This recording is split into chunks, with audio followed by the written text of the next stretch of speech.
You're all respected here, male and female. Shout out to National Women's Month.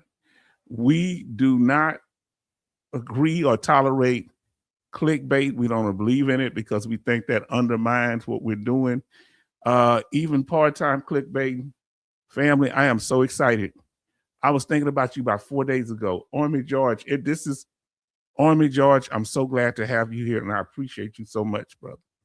This is my fellow Persian Gulf, first Gulf War fellow veteran, and thank you for being here. Everybody show love to Army George, who brings scholarship and does things on his own. Let me ask y'all a question, because we're going to keep reiterating different things.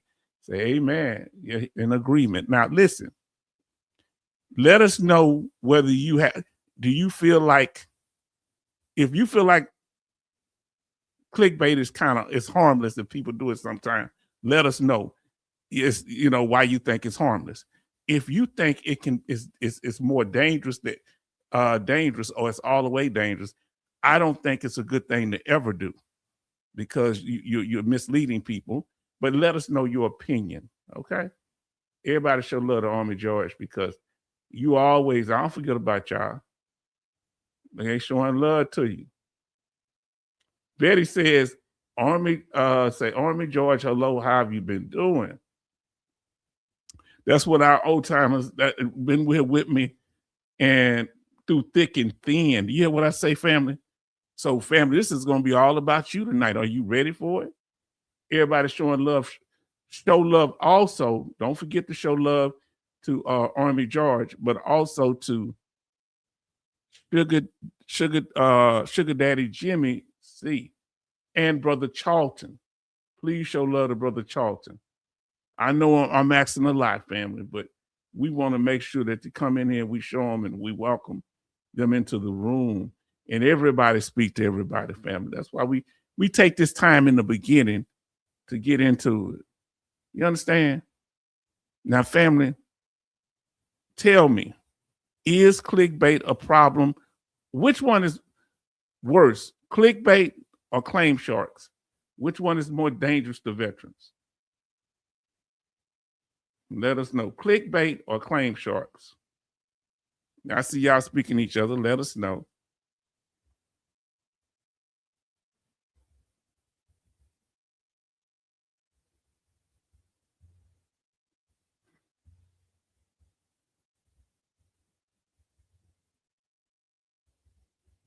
Or you can say both. Which one you think is the biggest problem, or you think both? Clickbait.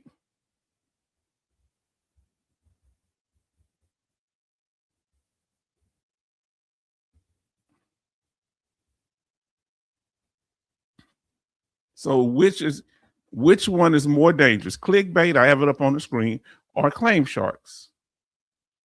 So let us know, family, because my concern with clickbait is that it stresses veterans out, that many of us have an anxiety disorder. Now, and I say this, and I want to ask respectfully now. Now let's go back up here. Jay Oliver say claim sharks. Listen to what Army George say.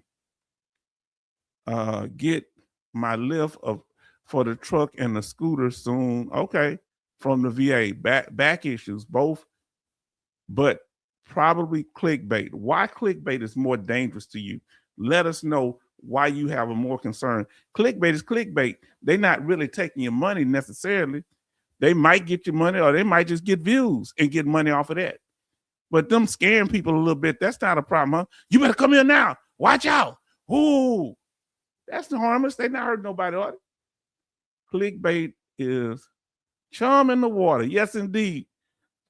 Clickbait is charm in the water for the sharks. Ooh, that's why it's called bait. Boy, you be making some powerful statements there, Sean. He's a Houstonian, if y'all didn't know. Now we have Betty say both. So we're asking the question for those that just come in the room, which one are more dangerous? If I can find what H-Town put down. I don't even see my own right. There it is. Which one does more harm to veterans, clickbait or claim sharks? Now listen. Betty says both. Then Solaris says they both bad. Wow. 66 say both. Hey, so yes, indeed. I want to ask y'all a question. What would it take for you to stop watching it? If I started clickbaiting, let's say a channel gave you information, they start clickbaiting. Or they clickbait half the time, or they clickbait 60% of the time. What would it take for you to stop watching them? How long does it take before you stop watching a channel that clickbait sometime, but not all the time? What percentage of clickbaiting would stop you? Would it be 1%? Or would it be 100%, 50%? What would it be? So let's talk about it. Now, our sister Grace say claim sharks out for blood money. And clickbait, we just want to see what on their mind that yes, anxiety does click. Yes, indeed. It causes anxiety. You know, I don't like to stress veterans out, but we do have hooks. Like if I'm telling you something, it's going to be something we're talking about. Like tonight, we're talking about what? Why is it so hard to understand VA benefits and navigate through the claims process? We're going to address that issue tonight. Now, listen, Charleston say, Doc Shelley, did you get the shot peanut butter love bug? I don't know what y'all, you got to watch out for David. They have me saying all kind of strays. And Betty agreed with Sean. Look, y'all agreeing with Sean. Sean said, I read it earlier, but what did Sean say? Sean be cutting up and he be laying out both of charms in the water. Yeah, that's charm shark bait in the water. Because they kind of condition people to want to listen to buzzwords. To listen stuff here, over here. You don't have to worry about it. We'll get you your 100%. We got the doctor set up, everything. I'm kind of freezing. It always starts freezing in the beginning. I'm sorry about that. I'm going to have to figure that out. Now, listen. OT say, can always say no with sharks. Clickbait is almost misinformation. So both are a bono. I don't know how to say that. Bolo. Okay, now listen. Let's talk about it. Sugar Daddy Jimmy say, unless you use claim sharks, they're no danger to you. Clickbait has me reaching for my hydroxyzone. Yeah, your panic medicine. Now listen, family, if you've ever had a panic attack in here, have you ever been stressed by clickbait? If you ever been stressed or your anxiety increased because of clickbait, put 1 in the chat. I'm telling you what happened to me. Put a 1 in the chat if you've ever been stressed out about clickbait. H-Town, when they say, this is about to happen, yeah, I was stressed out. Now let's listen to, everybody show love to Raider. I didn't see both of y'all in here. Let me see. Let me get to my brother Raider. And Raider, my brother, just in case you decide to come up, you don't have to. I'm going to send you the link. You know, I know you might be leaving or whatever because you've been a busy man, but I'm going to still send you the link. Okay, long-term, agree, Charleston, because this is going to be an extremely interactive live. Everybody show love to Raider HQ. Say, depends on why you watch them. Now, this is something I never thought of.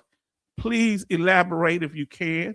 But I want to thank our brother Raider HQ. And if you haven't had a chance, you need to go over to his channel because he is a Raider who I think recently retired. And if you want to get the good information, you want to get somebody that's going to support you. H-Town, how you know he's going to support somebody? How you know that? Because he supported me. He helped me get my subscriber count up. They say depends on why you watch. If they have good information, how do you keep from getting anxious though? How can you tune out the clickbait even if they're bringing good information? because some of them do bring some good information. They use the clickbait to get you to click on. Now listen, and clickbait meaning that empty promises. Now, if you doing stuff that's telling the truth in the thumbnail or in the message, that's okay. You want to kind of tone it down, okay? Now listen, OT say, if it sounds too good to be true, walk away. So 10%, okay, 10% of the time. Jason M in here, hello H-Town family. Yes, indeed. Then we have, let me get that to you, just in case. All right. And we want to thank y'all for coming into the room, because this is going to be interactive tonight. I got information I'm going over, but I want your input. Yes, indeed. We want your input. And we thank you.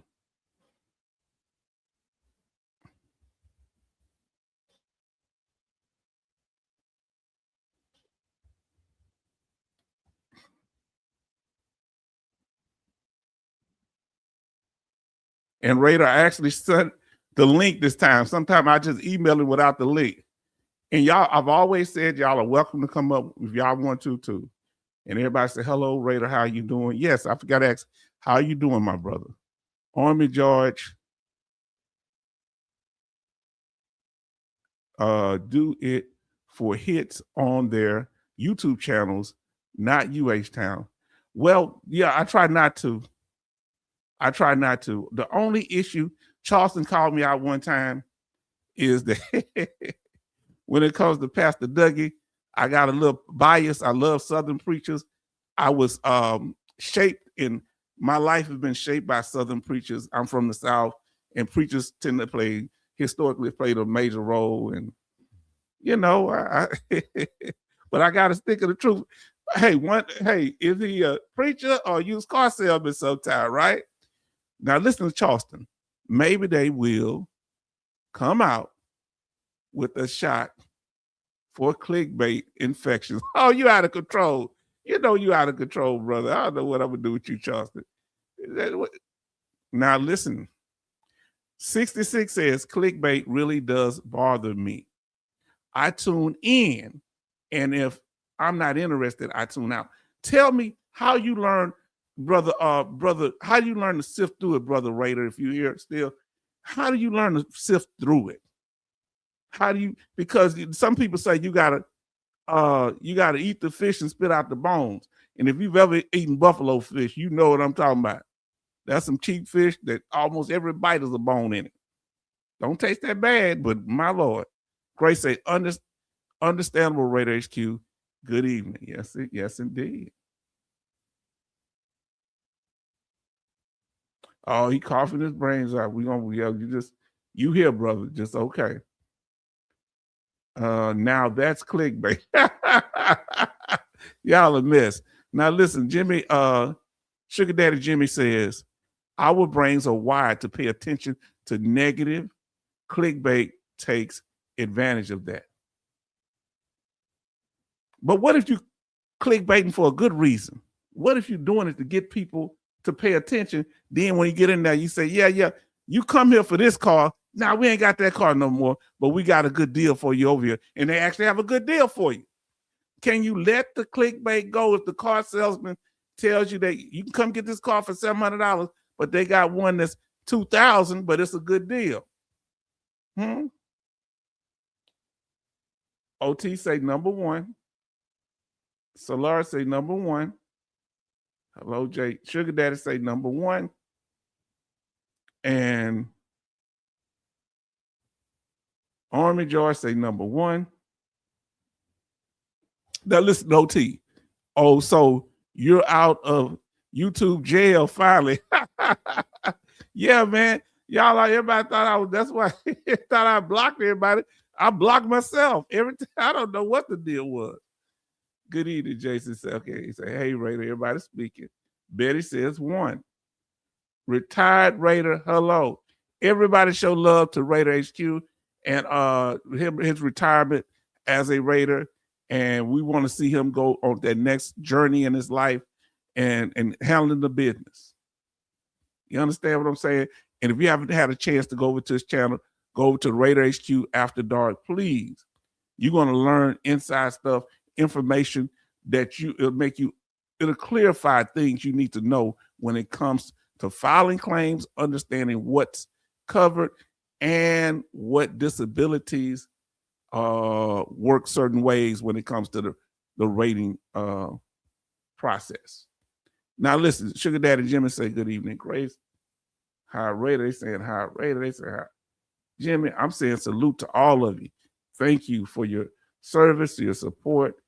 Thank you so much, family. And Brother Ray say, coughing my brains out at the moment. Give me a couple of minutes. Now take your time, brother. We ain't in no rush. Now listen. Jack of all trades, but a master of none. Everybody show love. Say good evening, H-Town. I think I remember you. I remember you. You come. I think that was a long time. I remember you coming through. Good to see you.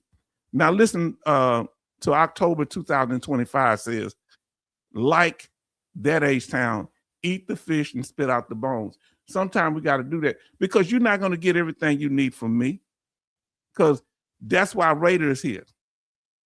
If you want to get that solid information, sometimes it depends on what you want that night, right? You can go to other channels. They can give you good information. They might help you find somebody to help with your benefits. They might have a hookup with somebody that can help you. Y'all said several people, I have to admit, y'all have said several people that actually help people. And I haven't heard people talk bad about them when it comes to helping people with their benefits. But at the same time, you might have issue with them clickbaiting, or you might have issue with H-Town doing this, talking too long, having too long of live streams. Now listen to what Brother Charlton said. That's okay. We all got slayed by preachers, preacher revival. You better believe it. Come on up to the altar. Oh, I thought the preacher was talking directly to me. He had to look. Preacher asked me, I came up to the front, to the altar, the revival. He said, young man, you want to go to heaven? I looked back at the pretty young lady that I came with. I said, I may want to go to heaven, but Reverend, I don't think I'm going tonight. Oh, Lord, please forgive me. Huh? Oh, my God. Listen, Raider, I hope you feel better. Everybody send your well wishes. And please, when you get a chance, I got to go over there and do it too. Donate to our brother and show blessings for him for him retirement. I'm going to get to you, bro. I'm waiting on my lump sum. Give me a few days. But go over there and show him some love. He might like you to buy coffee, but donate some money too. It takes money to make it, family. It ain't nothing wrong with benefiting from this. Ain't nothing wrong with that, fam. Y'all taught me that. Now listen to what Sugar Daddy Jimmy C says. You got to say the whole thing, like a pimp named Slickback. Listen, that bait and switch, which is illegal. Now, that's true. I can't say nothing but Sugar Daddy is true. But if you go down and they bait and switch you, which is illegal, but you get something good out the deal, should you overlook it, brother? Now, I think I know what you might say. Now listen. Sean says, I saw this clickbait title yesterday, how to file a top 1% VA claim and get approved fast. There's nothing fast, simple, or easy about VA claims. Now, some will go faster than others. I had one claim that everything just fell in place. It didn't take but 2 months. It would have took less than that. It just took me getting to the CNP exam. Once I got to the CNP exam, a week later, they approved me from 50 to 70%. But it's not always like that. It depends on what factors. Raider, if you know what factors it determine, I'll give a few that I know. One, it depends on the workload at that regional office. Another, it depends on whether it's outside. They send your claim outside the area. We got our brother coming up here, and we thank y'all. Now listen, he came at the right time, thank God. And I want everybody in the room to show respect and love for my brother. because he said that I act like a grandpa, and I said, yeah. You got a black grandpa, so yes, we connected. Yes, indeed, and we thank God for our brother, and we glad. Go ahead. Hey, how's it going, H-Town? Sorry, I'm a little under the weather, but no, and I'm not playing with that. My grandfather was black, and you do remind me of him. It's kind of uncanny. No, I know. Shawn Michaels say, yeah, and I'm Japanese, I Chinese or whatever. He joking, but no, I didn't mean it like I meant just like I said it. I said that's the whole thing. That's why we relate, and that's what, man. Because hey, it's all good. And you see, this man ain't ashamed of his black grandpa. He ain't hiding it. He ain't pretending. He got pictures. He ain't burying the pictures. He ain't doing none of that. Now, jack of all trades. I seen that too. Now, I want to ask you, my brother, a couple things I want to ask you. Let me get to the clickbait in a second. I want to ask you. Oh, I was saying it. What was I saying? Some of the things that you need to do. You remember what I was asking about, family? Y'all know my memory, so let me ask you about the clickbait. You were saying that with clickbait, sometime it may be beneficial to click on. When do you choose to do so? And what's your, you know what? I'm not listening to this at all. Nah, okay, I could take a little clickbait here because I'm getting something out of it. How does it work for you, my brother? Sometimes it has to do with, like, honestly, it's things I don't know about. Like, if somebody makes an outlandish statement, I'll usually check on it to just be like, okay, is there something new I don't know about? Because I'm not infallible, right? Like, stuff changes so much with the VA that I usually click on things just to double check it and see if it passes the smell test. But a lot of the times it's like, hey, look, your tinnitus can get you to 100%. And it's like those ones, I'm like, that is such bullshit that I don't even click on it, because I'm just like, now you're just saying stuff. I mean, that's like saying like, hey, look, you can date a supermodel. And it's like, okay. There's a lot of in between that, the where you are now and dating a supermodel. There's a lot in between there, Well, I dated a girl that looked like a supermodel. She was special needs. I'm just being up there. But she was my coolest girlfriend. I only broke up with her because she was stepping on my cowboy boots. She didn't like to get too close, but she was a very sweet girl. She was on the spectrum. And when I broke up with her, she starts talking about, I bet you don't know who this is. I know exactly who it is. You.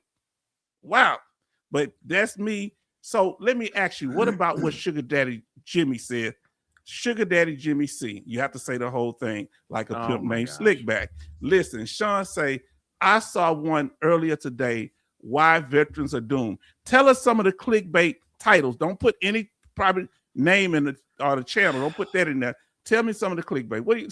What about, is that something should you even take serious? No, and I'm going to go to one of them. It's like, pay cut alert, anything to do with your money, right? Because like when you have a situation to where like that's the hook, right? Because they have to emotionally grab you, and it's typically due to money, right? Like it's your benefits. It's like, hey, look, they're cutting this, or hey, look, they're giving you a lot more money and you're missing out on it. Yes, they all do that, and I try not to do that to my own detriment of my channel. I got a suspicious thought that some people kind of get into it with you because of the way you approach things. Some people behind the scenes are maybe content creators, maybe some of these programs or these people, like these people that have, like you talking to different people, like medical people, that it is a sales pitch appropriate in a veteran-centered type content like this when it comes to VA compensation. I mean, there's a lot of showmanship here. Yeah. Like, because think about it, right? You have a lot of people that are talking about something that they're not subject matter experts on. Right. They're not. Like, and it's not a bad thing, right? Like the salty old Marine. He reads stuff. He takes it from his old, from his perspective. Same thing with the salty Marine, but he deleted his channel, unfortunately. But are you talking about the salty Marine? Yeah, I'm talking about both of them, but both of them have deleted their channel, haven't? No. The salty. Okay, good. Okay, go ahead. But it's like you can read it and you can, give your advice on it. But where you get the clickbait is when you do an absolute like pay cut alert. Like you don't put any qualifiers on there. You just say enough to scare the ever-loving dog shit out of people because that's the last thing they need right now, right? Like look at the world around us. It's on shaky ground, right? And the last thing you need is like your money to be cut. So if you want to get the clicks in, you can get 50,000, 100,000 views for saying negative things. Because there's two different classifications. There's negative clickbait that scares you, and then there's positive clickbait that doesn't ever perform, right? It never produces anything. Like you could get $23,000. And then at the end of the video, they say, oh yeah, if you're SMC L22, like level, you've got no arms, no legs. Okay, but that's not me. Oh, but if you were that person, you could get $23,000 additional a month, type thing where it's weird. Not feasible.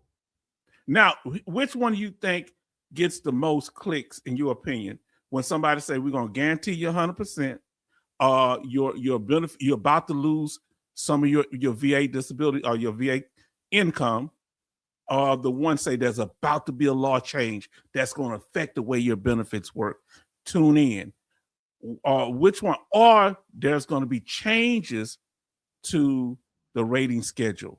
Which ones you think kind of give the really get people worked up the most? I don't know, to be honest with you. I think it's situational. Okay. Like the changes with like when the VA announces something and there's an actual factual change happening, that's scary.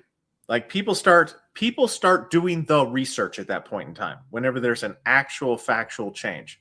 But typically it's, people have their guy, their gal, whoever they watch, and they'll say like, hey, look, there's a pay cut alert, or there's, they're taking away your benefits. Your 100% is not secure. They just stoke the fires. I could use my powers for evil and do that, but I don't want to because it's not worth, like messing with other people is just not worth it, right? No, it's not. No, it's not. So what is your what if you chose to be the approach? Because last thing you want to do is to get into rap battles with people, or I guess veteran battles in this case, or YouTube battles. Look, I'm here for it a little bit. I mean, like I try to, provide the technology, like a TED Talk type thing for learning how to do it. And if you've ever looked at any of my comments on my videos, there are people that keep reporting, look, I got this increase because you helped me organize my evidence better. Like it's all the time. That's the silent win for me. I don't have to help everybody, but I just help those that want to be helped. But right. I don't know. It's like parents. Your parents, even if they're good parents, they're not going to give you everything you need to navigate life. So you get what you need, the course information from them or raising, then you got to go out there and make it. You know what I'm saying? Well, and also because the VA claims process is so individualized, right? Like your facts, your fact pattern for your claim, you could put 3 veterans that have similar claims for similar things together, and they're like night and day to each other. So what I try to do is I try to give out the most information to help the most people. Now, sometimes it resonates very solidly with a lot of people, but sometimes it doesn't resonate with people because they have such a unique circumstance. So, it's challenging. And our brothers say, Jack of all trades say it's the government. Nothing is fast with them. Do you agree with that? I think that's situational. I think that if you owe them money, like if you owe them money, they sure as hell go fast. They can process. I'm sorry, what's your name again? Where you at? Yeah. You owe them money. They're gonna crack that whip on you. Go ahead. Sorry, I was just taking a drink. Okay, so Sugar Daddy Jimmy says, Raider, you want us to drop off some cough drops? No, I actually have some here. What it is, though, if you just care. I don't know if you guys care, but I have esophageal strictures. So whenever I eat something, it gets caught, and then Ooh. so that's why I cough my brains out. For eating something, making the mistake of nourishing myself. Hey, so we got T Wood say, "Hey, H-Town, how you doing? I'm doing good. Feeling a lot better. I got my brother to make sure he's straight up here. And everybody speaking. Let me see if anybody got any questions or statements." And say, look what Sneaky Dougie did. He's a preacher. Now, you yourself, and I'm not trying to throw you on the bandwagon with others, but a lot of y'all are very, because I try to get a litmus test of how people feel. Y'all don't see him as harmless as I see him. Why don't you see Doug Collins as less threatening toward veterans? Because why, in my opinion, maybe you think behind the scenes he's more dangerous, or he would come out verbally against veterans, or do you think he would do it just being willy-nilly irresponsible and not really know what he's doing? What's your issue why you think he's a lot more problem than a Lieutenant Dan and different others? I think it has to do with his. Just take the the situation with that 38 CFR 4.10. Mm-hmm. He did it quick. Yes. He didn't care to ask anybody's opinion on it. He implemented something. If you read that document, the tone of it is, hey, look, we need to protect veterans. We need to protect veterans. We need to empower veterans. That wasn't that tone. That had a "you're going to make me look bad" tone. We need to fix this, or else we'll have 350,000 claims that'll be on the backlog. I'll look bad. And that is kind of how I see him, is that he doesn't want to look bad. Like whenever the Washington Post came after veterans, he didn't go run into the forefront up front. He did say some stuff, and it was late, but he did say some stuff. Now, when the Washington Post started saying stuff about him and his numbers and his administration, oh, buddy, he showed up, put his armor on. He was going to war. I mean, he had full battle rattle. He wasn't playing at all. No. So that's the thing. There are some people that are advocates for other individuals, right? And they'll step up and advocate for a person without having to be prompted. And even when they don't have a dog in the fight, they'll advocate. Do you see anybody? Wish he was more like that.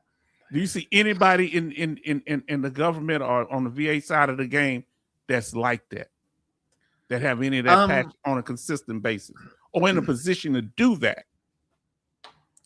I don't have much exposure to those people, so no, I haven't seen anybody.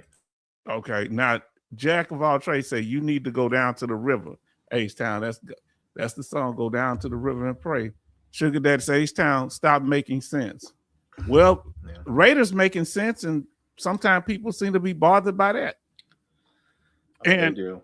What is it that when you came here, what were you trying to bring to the space of social media that you felt like, hey, you know what? I want to bring my spin on things, but that you felt that was missing. With me, I want to interact with veterans more. What was it with you? Or did you have any kind of thought on that? Well, I had two thoughts. The first thought is, holy shit, everybody I work with is a fucking idiot. And I need to train them. And I don't have enough time in the day to retrain Jim, James, or Sally. Because there's a thing about, if I have to tell you, this was my work rule, and everybody that knew me knew this rule. If I tell you something more than 2 times, oh God, I can't stand that either, then you are not actually honoring my time. Okay, now that's an employment thing. Now on YouTube, I don't mind repeating myself as much as I need to, because we're not being paid to know this stuff, right? Like, this is just YouTube. You guys are here, you're just doing your thing. But at a job where it is your job to know these things, if I have to tell you more than 2 times, then you're not taking my time seriously. And that would piss me off, like, at the person, and just be like, I'm not helping you anymore. So I started making videos to help the staff members reference them. Like, this is how you do this condition. For the love of mercy, please, for the love of God, look at the YouTube video and stop asking me during the day because I need to get my points. And then the second half was, holy shit, there are people that are making a lot of money on YouTube saying things that are factually not true. And they have this snowball effect where people listen to them, file their claims, rightfully get them denied because they didn't organize their evidence, that some person told them something that they believed, thought, or invented themselves. And then they said, yeah, guys, do this. It'll get you granted. And then you have all these people. And guess who they get mad at? They don't get mad at the person that told them to do the wrong thing. They get mad at the rater, even when it's oftentimes not even the rater's fault. Like, you didn't service connect me. Yeah, because the doctor said no. I have no say in that. That's what you were saying to the other gentleman as the YouTuber when he was talking to you. He was saying, no, the rater makes the decision. No, you don't invent your own evidence. The evidence comes from the doctor who puts in the clinical, when they review the claim file. That makes sense. Yeah. So what are the two biggest things that people that you see? I'm surprised. I'm learning more than that. You weren't just frustrated on your side as a rater. You was also frustrated about what was going on social media that was misinformation. What was the two top what do you call it, misinformation or things that weren't true that would put out the veterans that you think that were the most damaging? The most damaging? 38 CFR 3.159C, where it has to do with the going to the examination. Somebody got this script and they started handing it out to anybody that would listen. And it's, look, if I have a substantially complete private DBQ, I will not go to the exam. You cannot. I refuse to go to the exam. That hurt so many veterans. It was like running into a dark theater and screaming fire. They were saying that with their whole chest, though. They like, man, well, I'm gonna listen to them because they must know what they're talking about. I paid them $500, so they gotta know what they're talking about. Exactly. Yes. And I'd even call the veterans, and they would get shitty with me. And I'm like, look, sir or ma'am, I'm going to explain something to you right now. If you actually read the thing that you submitted with your claim, it says, unless it is not substantially complete. Okay. It's not substantially complete.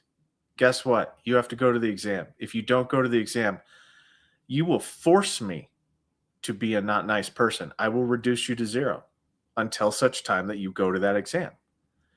Well, yeah, I have rights. Okay. The first thing I suggest that you do is fire the person that told you this. And, you know, like, if you want, I can explain it to you. I can explain why we're in this situation. I can explain, like, I can even give you time. I can defer the claim and give you time to fix this if you want. But you have to go to an exam, or you have to give me fix the original DBQ that was wrong. That's like bad. You have to do one or the other.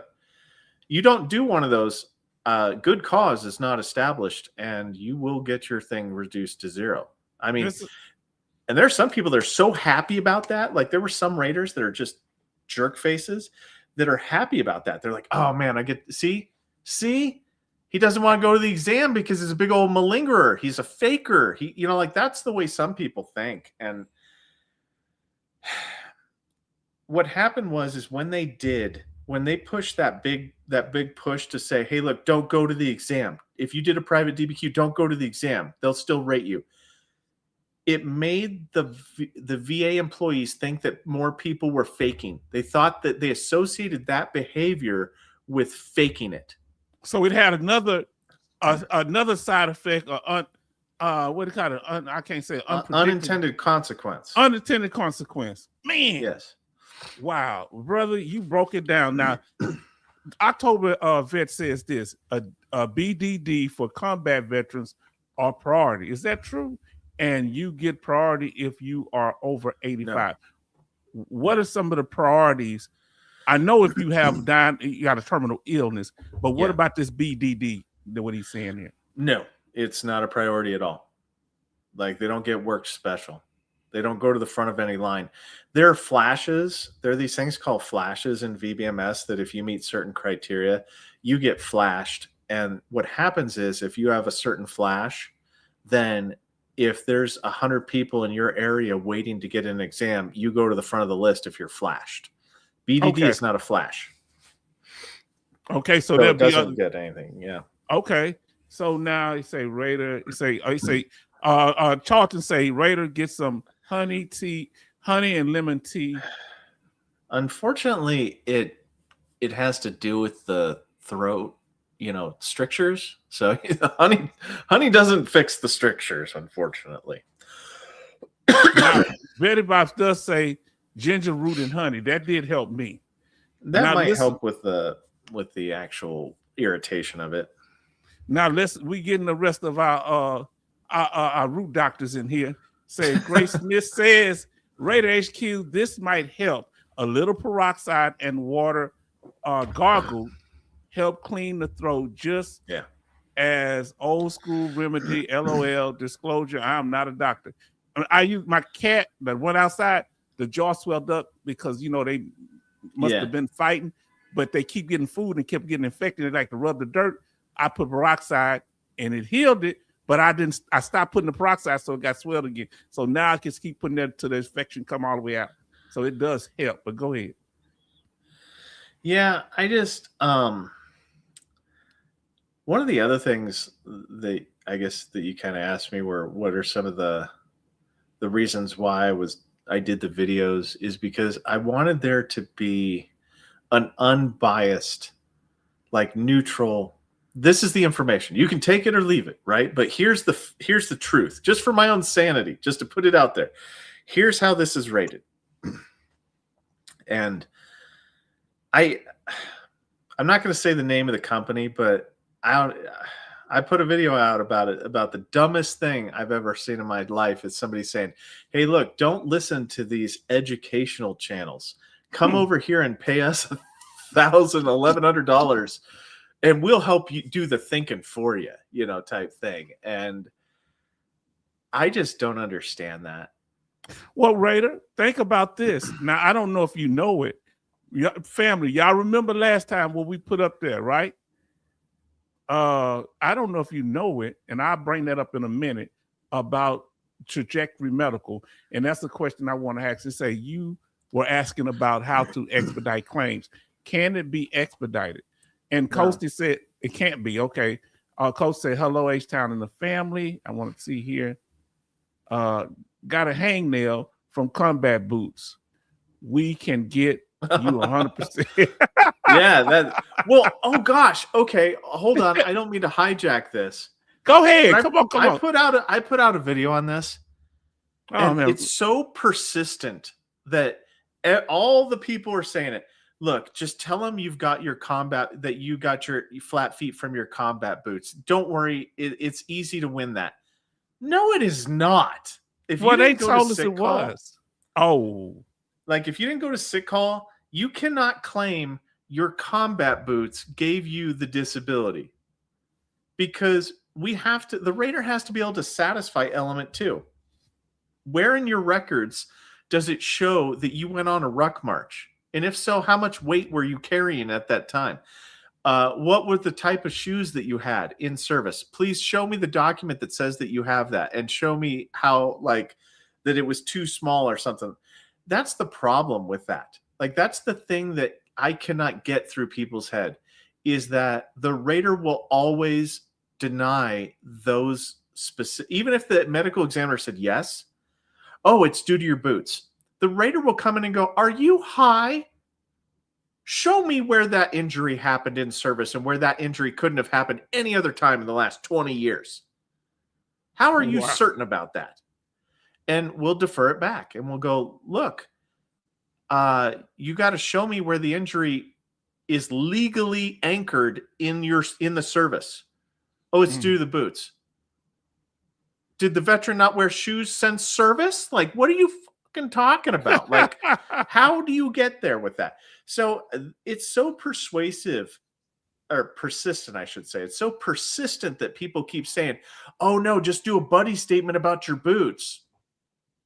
Yeah, no, Yes. it gets overturned. That's the dumbest way. Okay, here's the thing: what you did, and you probably didn't expect this effect. Before you were here, there weren't many people challenging the absurd statements that people would make on YouTube. So we went on challenge. We say just about anything. Yes, a combat boost, hangnail, all this. The sky's falling. I ate a Twinkie one time. Gave me cirrhosis of the liver.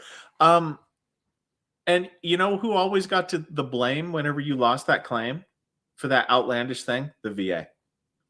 The VA always got the blame for that. Oh, the VA is just being mean. Oh, you just got a raider that doesn't know what they're doing. And it's like, or you didn't follow the rules.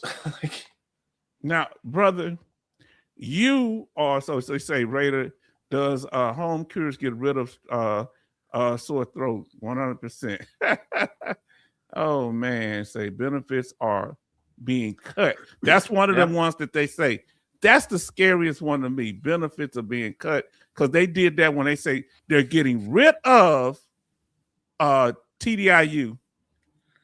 And they want to. Somebody wants to.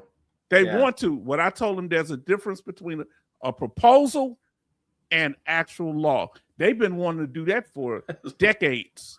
Oh yeah. Now, brother, I got you on the spot, and I it's not really on the spot, but this here was something we covered last time, and I want to ask you. I pulled this slide up. Does this give you a better understanding? Let me pull this up on the screen. Okay, this company trajectory. Oh Lord, come on, what you doing here? Don't y'all do me like that. I'm trying to get, okay, I got to get rid of one and put the other one up. There fine. We go. Here we go. So, brother, and I'm going to get back to y'all statements. Thank you, Coasty, for being here. Trajectory. Yeah, and this is 2020. Back when they went in 2022, 23, they reported making 250 million in 1 year. Holy shit! Yeah. What's wrong? They got a 90. Look what they got. Hold on. Oh, go ahead. No, go ahead. You go ahead. I'm looking up something. Hold on. Go ahead and look it up. There's one person's name on there that I'm actually interested in. She's a clinical. She's a what do you call that nurse? What do you call those nurses? Those nurse practitioner. Nurse practitioner. That's the one I've always been talking about. Gina. Oh, did you know Ubari or Urib? So she's. They speak of her because she's the one helped come up with the model of how to do this, because she was an examiner. Yeah. And so, bro, she's from Florida, I think. If she's from Florida, then this is one of them Florida people you talked about. She's the one. She's the one. Oh man, she's the one. Look, you can't get rid of H-Town. When you get successful, just keep me around as the rival. I ain't gonna be driving Miss Daisy. I'm gonna be driving Uncle Ben or something. I don't know. Come on, brother. Half of my fucking rants are about that woman. Yes, that person right there, Gina. Her name, she's the sleep apnea queen. I sent so many referrals to OIG just for her. I see a thumbnail coming, brother. I see a thumbnail coming. Go ahead and sleep. I didn't know that because I still think I got my I still think I might have the email that I told my coach. I had correspondence back and forth from OIG about her, because she's the copy and paste queen on sleep apneas. Allegedly. What? Oh, allegedly. I'm just going to say allegedly just because I don't want her coming after me. But this is the one you've been saying, my Lord. From Florida. She's a co-founder of this. She is one of there are 3 CEOs, and she's one of them. You have the co-CEO, and you got Mr. Hill with the CEO. I think he's the one spoke for Congress. And her, she's giving them the blueprint, my brother. Oh, and the blueprint sucked. Let me tell you. Oh no! I swear, she like if you ever hear me, okay, no, all honesty here, I'm being truthful. She's the one where she would just change the name on the DBQ or on the medical opinion or on the thing. It would just be the name change. She's the one that I created the term book report for. She made Wow. book reports where they were just like, this is how, and they used to have this stupid diagram with like the ergonomic, like this is how this connects to this, and it would be all the same.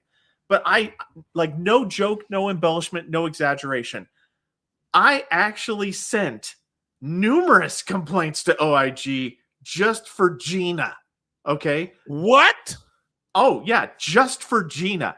Gina, I mean, I had like Teams calls with OIG about Gina. So hopefully OIG brought this against Trajectory or Trajector Holdings. And if so, I am part of the reason why that fucking thing exists, because Hey, calm down.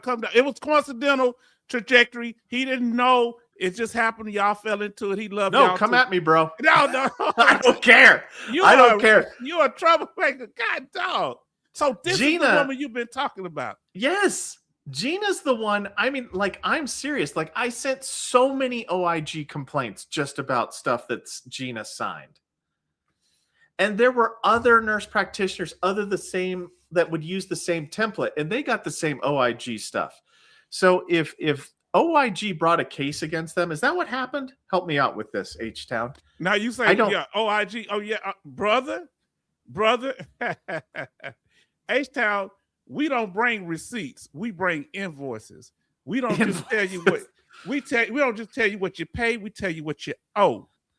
So, brother, here at H-Town, because I've been burnt every which way from Friday, I always keep the invoices, my brother. Brother, you don't want this invoice. Gina. So I hope this is the right one. Give me a second here.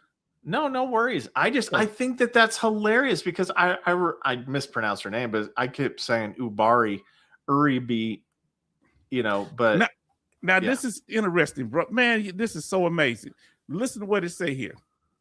Trajectory Holding is the mother umbrella company of Trajectory. They don't go by Trajector Medical no more, because the medical condemnation. How you say it? How you say that word? The what? Medical. They took the medical off because it was almost like they were a medical organization. So they dropped that since all these liability suits. Connotation. I forgot it. Okay, so probability net worth was 14.2 million in 2019, 17.9 million in 2020. Now check this out.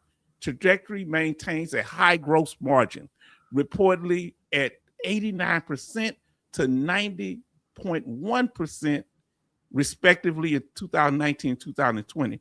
They keeping most of the money, man. Oh yeah, there's no overhead for them. Especially if you're copy and pasting these things. Like, there's no, like, you can just hand jam these through. She might be one of the ones that's filling this stuff out. Oh yeah, she is. I know. Like, wow. So how can you work for the company that you're going to benefit from if you're a part of the organization? Is that not a conflict of interest? You're not paying the person to fill out the DBQ. You're one of the co-people. Now, this would say, this is what they say they are. Go ahead. I mean, you're using integrity in this situation, right? Like, I mean, there's people don't feel guilt. Nope.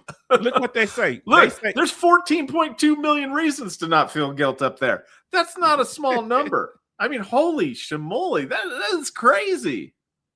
Man, look what they say. Their argument is they are a data-driven company. They don't prepare. They don't present. They assist veterans in identifying, documenting, and filing for disability benefits. They just assist and give them the right direction. That's what Jim Hill is for. That's what Miss Gina is for. And Rich Blazer, the co-founder. What do you say? I think it's all bullshit. Like, I think that's all bullshit right there. Like, that is so crazy. Okay, so here's the thing. I don't like if you have a claims company type thing that educates veterans and you have inside knowledge, like you have people that have worked at the fucking VA and you know how to do things, fair enough, right? This is one of those where it's an all-in-one thing where you've got the people that are, oh yeah, we are identifying, documenting, and then we've got Urabi helping, they have inside doctors, I think, is what it sounds like. And those ones where they have a full service, like you walk in one door, you get everything done, and then you walk out the other door and everything's been done, and then they file it for you type thing. That's terrifying because there's no objectivity. Like, how does the medical portion of this stay objective? Because they're financially incentivized to come to a conclusion that the first people, like, hey, look, we suggest that you do this. And then the doctor makes it happen. She can't be doing them. She can't be that much of it. She can't be that low down. That's low down, dirty brown right there. Man. I mean, would you get them across the finish line? I mean, like the more veterans across the finish line, that's how you get $14.2 million, right? And I just like. Well, brother, you just like what? I tell you what. We're going to do you one better. What is that? Is this the letter that the VA sent to Trajectory back? They sent them more than one. Trajectory Medical. Is this the letter that they sent to them? And family, let me see, can I get it as big as I possibly can? All right. And that's what it says. It's to, I guess the CEO, they sent it to him. And this is January 28, 2022. Mr. James S. Hill, Trajectory Incorporated. Well, so what's this say? The VA is further authorized to accredit individual. Okay, so I mean, what are we talking about? VA regulations provide one-time exception. Fair enough. And October public filing of Securities and Exchange Commission set forth business plan and stated we help each veteran develop. Okay, so I mean, like they kind of shot themselves in the foot with their own mission plan whenever they created their company. They help develop, personalize. Yeah. Oh, so they kind of even in their mission statement. So it says, dear Mr. Hill, the Office of General Counsel, OGC of the Department of Veteran Affairs, VA, is in receipt of information obtained from publicly available sources suggesting that Trajectory Incorporated, for which you are the chairman and co-chief executive officer, CEO, by and through the subsidiaries, to include Trajectory Medical, and may be engaging in activities which may violate various federal statutes and applicable regulations, including the unauthorized preparation, presentation, and prosecution of claims for VA benefits and the charging of fees to VA claimants that are clearly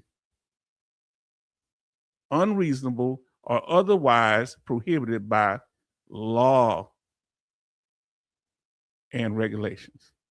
Family, what y'all think? Whose birthday is it today? Why you doing that? We're going to catch back up. I'm sorry, family.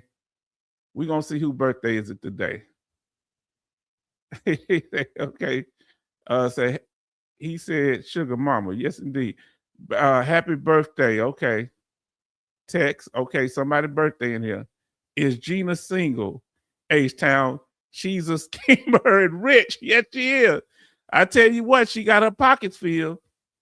Do you believe this woman? Is she possibly out there filling this information? I'm trying to get to y'all statements, family. Say happy birthday. I'm gonna get to it. Oh man, bro, they getting on. I don't know if you heard what I was saying. That they went into it. They say that Trajectory Medical may be engaging in activities which may violate various federal statutes and applicable regulations, including the unauthorized preparation and presentation or prosecution of claims for VA benefits and charging of fees to the Millions of claimant dollars. Yeah. that are clearly I mean- unreasonable or otherwise prohibited by law or regulation. My question is, how can they prove that they're presenting anything if they're not actually there? They're not actually going before the board of Veteran Appeals or nothing. How can they accuse them of presenting anything? Is it them preparing it, and what's being presented is something that they prepared?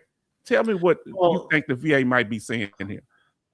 The VA went as far as to pull their business, like whenever you created your LLC or they created their LLC, they said that their statement was that they prepare and like they said it in their statement even.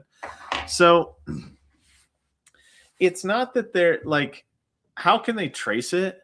Well, they can find out what employees work for this company and see, and then cross-reference the private DBQ list to see who got it. They have several. They have several whistleblowers. Yeah, and once you have a whistleblower, that's it. Like, then they start giving names. This veteran was completed by so and so, and then they squeeze that veteran and go, "Hey, under the penalty of perjury and potentially putting your like, are you being dishonest? Did you like? You should tell us up front what happened with Trajector Medical." And then the veteran folds and caves and gives them all the information. Yes. Like whistleblowers are the big key factor in this, to be honest with you. Sean asked, do the regional offices have wanted posters or people to look at? Did y'all have some of these people like up there, like these nurses or whatever? No, OIG likes to keep us neutral. So like they don't want us trying to like be the private DBQ police, even though that's what's happened over the last few years, is that the Raiders have felt the need to root out fraud. And they kind of threw the baby out with the bathwater on it, because there were so many, like $14.2 million is a lot of claims. You know that, right? Like, even if you're charging $1,500 or $2,000 a claim, that's a lot of claims coming across. So a lot of Raiders started noticing, right, since 2020. Like, every time a company does this and they start doing these things, like, you can see it. Like, you can tell whenever a DBQ is not authentic, right? And it just really soured a lot of Raiders on that topic, to be honest with you. Wow. Now, Grace says, H-Town and Raider, I wonder if they disclose that the email upload of docs are through another company. I don't think they disclosed anything. I think this is shady from the, like, in my personal opinion. I think that Trajector, it's got questionable practices. So I don't put anything past it being sketchy from the ground up. Thank you for being in here. Is this a jelly donut? Thank you so much. And Sugar Daddy says, what is that? Cool Bono. Whose benefits is the most useful Latin phrase for understanding government? Okay. Now, brother. No, Sean. What is Sean? He just said something. He asked if they're part of the Puerto Rico scammers. No, they're not. This doesn't have any affiliation with an internal workings of the VA. This is just an external company that was fleecing the veteran community with allegedly with an all-in-one thing, right? And if Gina's stuff is horrible, how does it affect the way you see it now? How does this affect? Gina? How did you see her now? Yeah. How does it affect? Does this change? Like, wow, or does this put pieces together for you? It doesn't put pieces together. It just makes me feel worse about it, because, or validated in definitely pushing it. and reporting it, but it also makes me feel sad because back whenever I did it, they're still able to have a very successful company, a very successful, like they're making money hand over fist at the backs of the veterans. You think they And don't have any lobbyists, brother? I don't know at this point in time. It makes me actually genuinely sad because why can't veterans get a straight shot at this? Why can't, number one, the VA and the alphabet soup groups, the VFW, the DAV, everybody, why can't they just put out people that have good training to help veterans with their filings? Why does there have to be an entire business associated with it? Because it's lucrative. Yeah, it seems to be. Yeah. Raider Medical. What did he say? Grace. You need to come look, Raider. How genius she be? She opened up she as part of a company. She opened up where she knows the inside of how to rate claims and what's needed to get. No. Yeah, okay. Gina had a nearly 0% success rate. I'm losing my mind now. Especially with sleep apnea. So why just because how they become successful? I didn't cut you off. How you become successful if that's the case? Because you get to blame the VA, right? Like, okay, so here's the problem with this. The veteran is motivated to want to get accurately rated. Let's call it that. Okay, let's not say anything more than that. Let's say that these are good veterans, honest intentions. They want to become rated accurately because the VA has not educated the veteran as to how to claim better. They keep getting denied. So then, out of desperation, the veteran goes, well, I know that I've got a disability. God damn it. I know that. How dare they? And then what happens is they go to the extreme, and then they're willing to now pay people to send, please push this forward. I don't care how you make it happen. Just do it. And that's where we're at. We're at people that are so desperate because the VA has not properly educated the veteran community or the people that are our advocates who submit our forms for us, that veterans keep getting denied. And then even when they're denied, they're not told why they're denied because they get a short form narrative rather than a long form narrative. And the cycle continues. Now, brother, I apologize, y'all. I wasn't able to get to your messages. I'm trying to get to a few of them here, and if you have questions. Desert Trader says, QTC, not the examiner, asked me the other week if, number one, do I take pain meds? And number two, does it help? Wow. Is that appropriate for them to do so as QTC? Yeah, that's fine. Especially, I'm going to say Desert Raider it was for a musculoskeletal condition. That's hold on. T Wood just said something really weird. Okay, down, I'm going down. And happy birthday, Texas Mountaineer. I think it's your birthday. Thank you. Now let's say T Wood say trajectory doesn't get paid until the veteran gets a grant. Now, did you hear it? Did you hear that? Yes, indeed. Yeah. If that's their model, okay, if that's their model, then I understand why they got 14.2 million because they're incentivized to gin it up. Right? Okay. Like let's if you're 40%, let's make you 100%. And we get that back pay. We get a portion of that back pay. We get 5 times that back pay. Are these the 5 times back pay people? Yes, I just pulled that. Now you're starting to be a psychic. I just pulled up the doggone slide. Oh Lord, you are something else. I don't know what now. He's starting to read my mind. I'm getting nervous, family. I'm getting nervous. These are the 5. Okay. We're connecting the dots. Go ahead, brother. So that makes sense. That makes more sense now. See, I don't follow these people because bad actors, there's no point in focusing on them other than to say that they're bad actors. And I don't think that I think that the 5 times people are horrible and they should not be in business. I think like a reasonable fee, like obviously like I'm wanting to become an accredited claims agent, and that gets you like 20% of the back pay potentially. But what's 20% of the back pay get you is my skill and my knowledge and my expertise. But this thing where we're just making up like I have fear for every single veteran that went through Trajector Medical, because every single veteran's claim that went through there, if they are found guilty of some kind of wrongdoing to where they had an all-in-one service and it was negative and bad, every single veteran that went through them will have to have their claims re-adjudicated.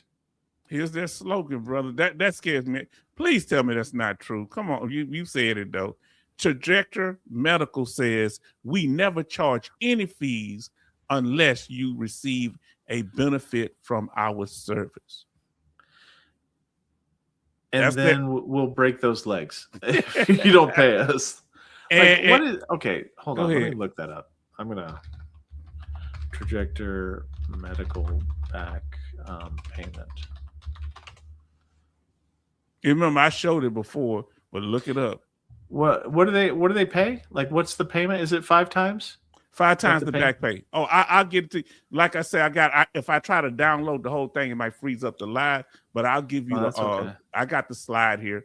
So let me look here it is right here. I'm gonna pull it up now for you. Don't worry about it. Yeah. And then I actually highlighted, and it gets scary, brother. It really gets scary. And I'm gonna tell you why. Because of the fact that, let's say you made, and I'm gonna show you in this instance, let me see, video file number 60. I'm about to pull 60 up on the screen now. And so I pulled this up before they started. Let's see what we have here. Let me pull this up on the screen. So now I want you to look, my brother.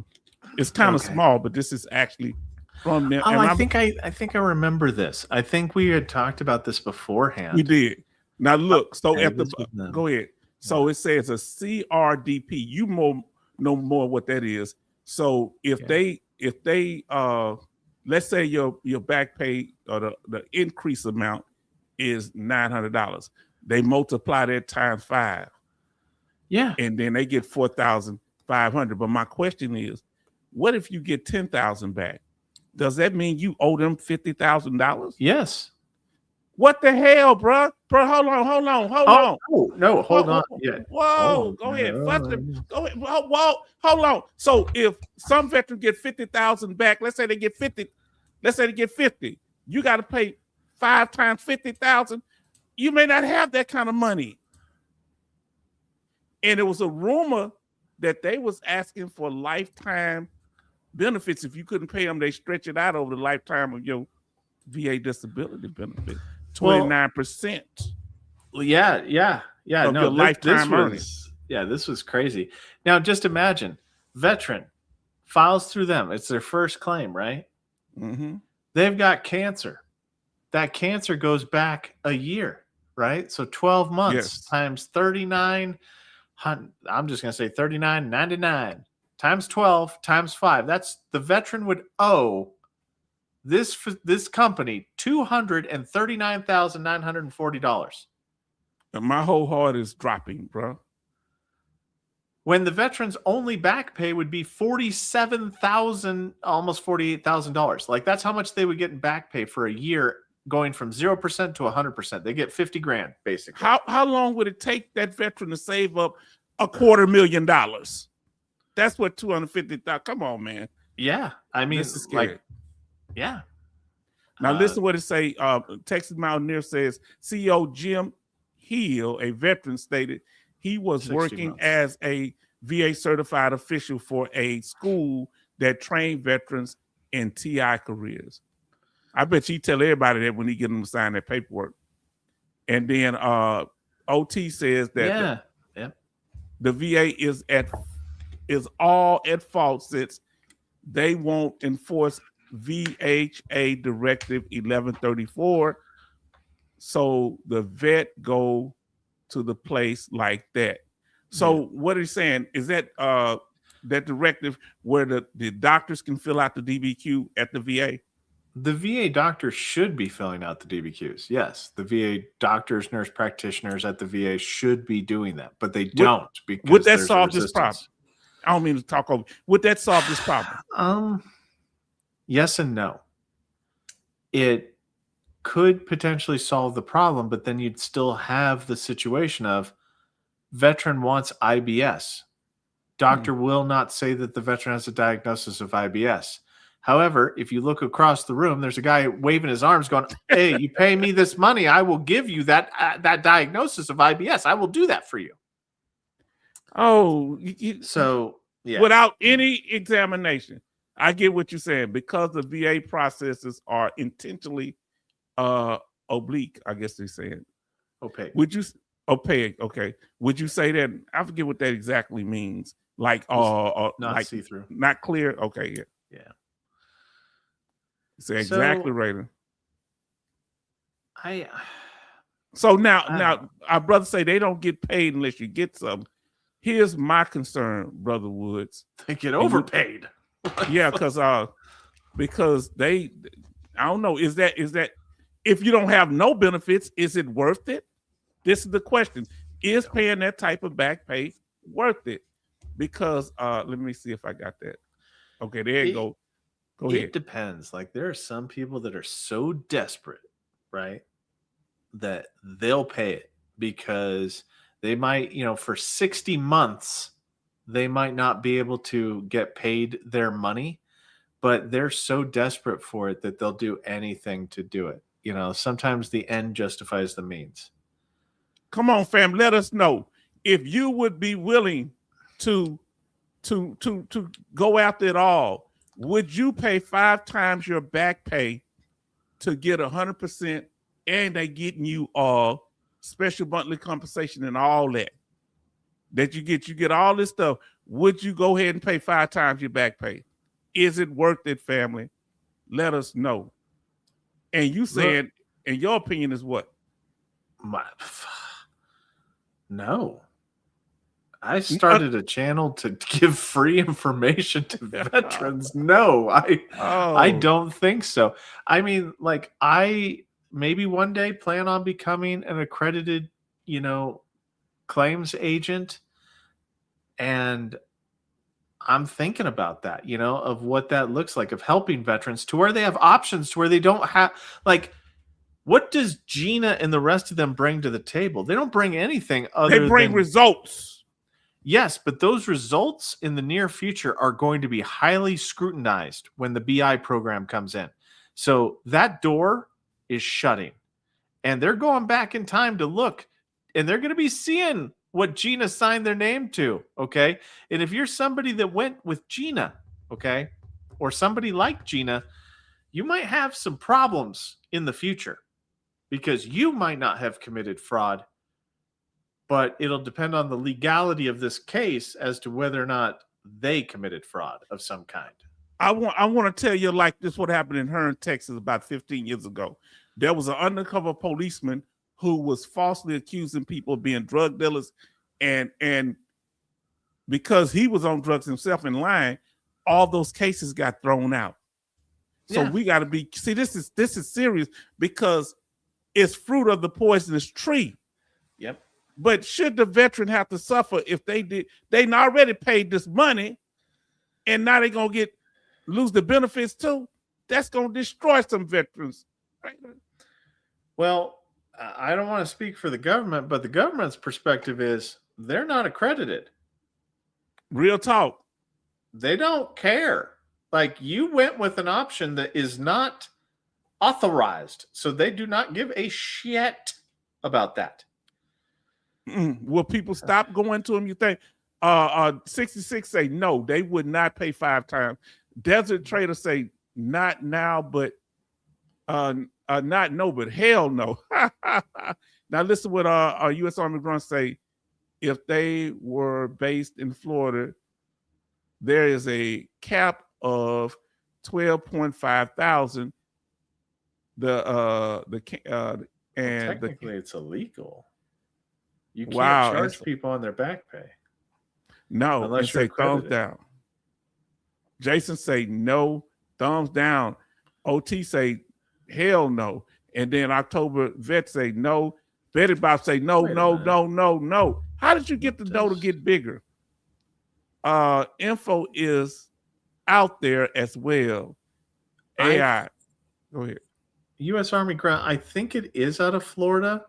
I'm answering some questions from U.S. Army Grunt from above. Do that. Answer whichever one you, because that helps me out. But yeah, I think they are based in Florida.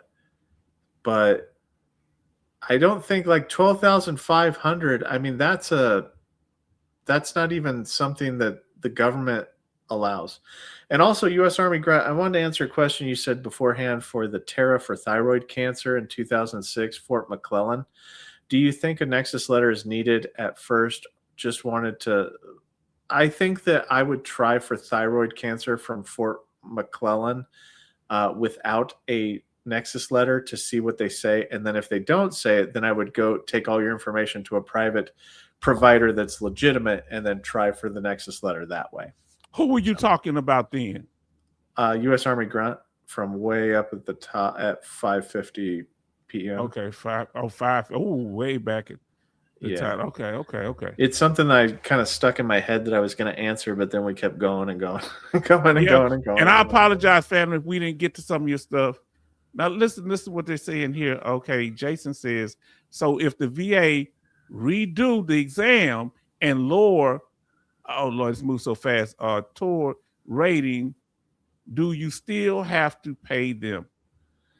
It depends on what happens. If you're found, now this is going to be speculation on my part. So now, by talking, do you still have to pay the company?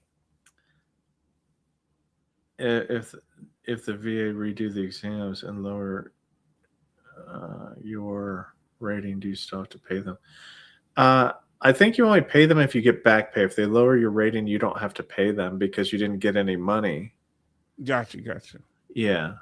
Ooh, but this is I was going to say on that though, if you end up like, if the VA like if this Trajector Medical thing, if they get convicted of this or whatever, and the veterans get their claims redone, okay, then I don't think that unless the veteran, I don't think the veteran will suffer. They'll just sever things or redo things, and then I don't think the veteran will have to pay back any gains back to like 2020 or whenever. My next say Trajector is out of Gainesville, Florida. Yeah. So they out of that. So you see this is going where? And U.S. Army Grunt say thank you so much. Yeah. The government shut them all down. What about the good ones help? Go ahead and finish what you're saying, bro. Go ahead. No, I like your question. What about the good ones?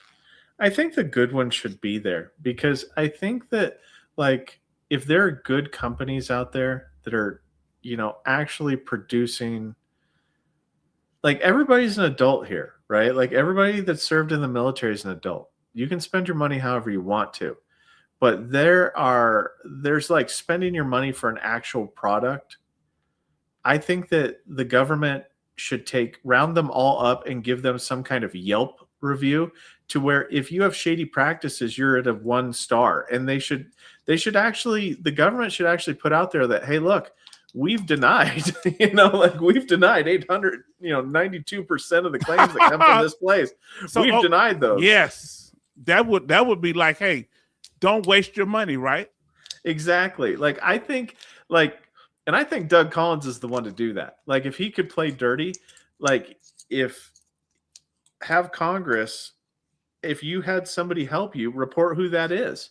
And then that way, if there are some people out there that are giving good information, like solid helpers, then maybe the VA can learn from them, right? Maybe these accredited claims companies could learn from them and go, oh, these guys do it this way and they present their information this way and it seems to be working out.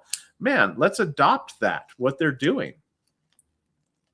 For the VFW, the DAV, all of them, like they should be adopting some of these practices. Okay, because this would be more beneficial and helpful for the veteran.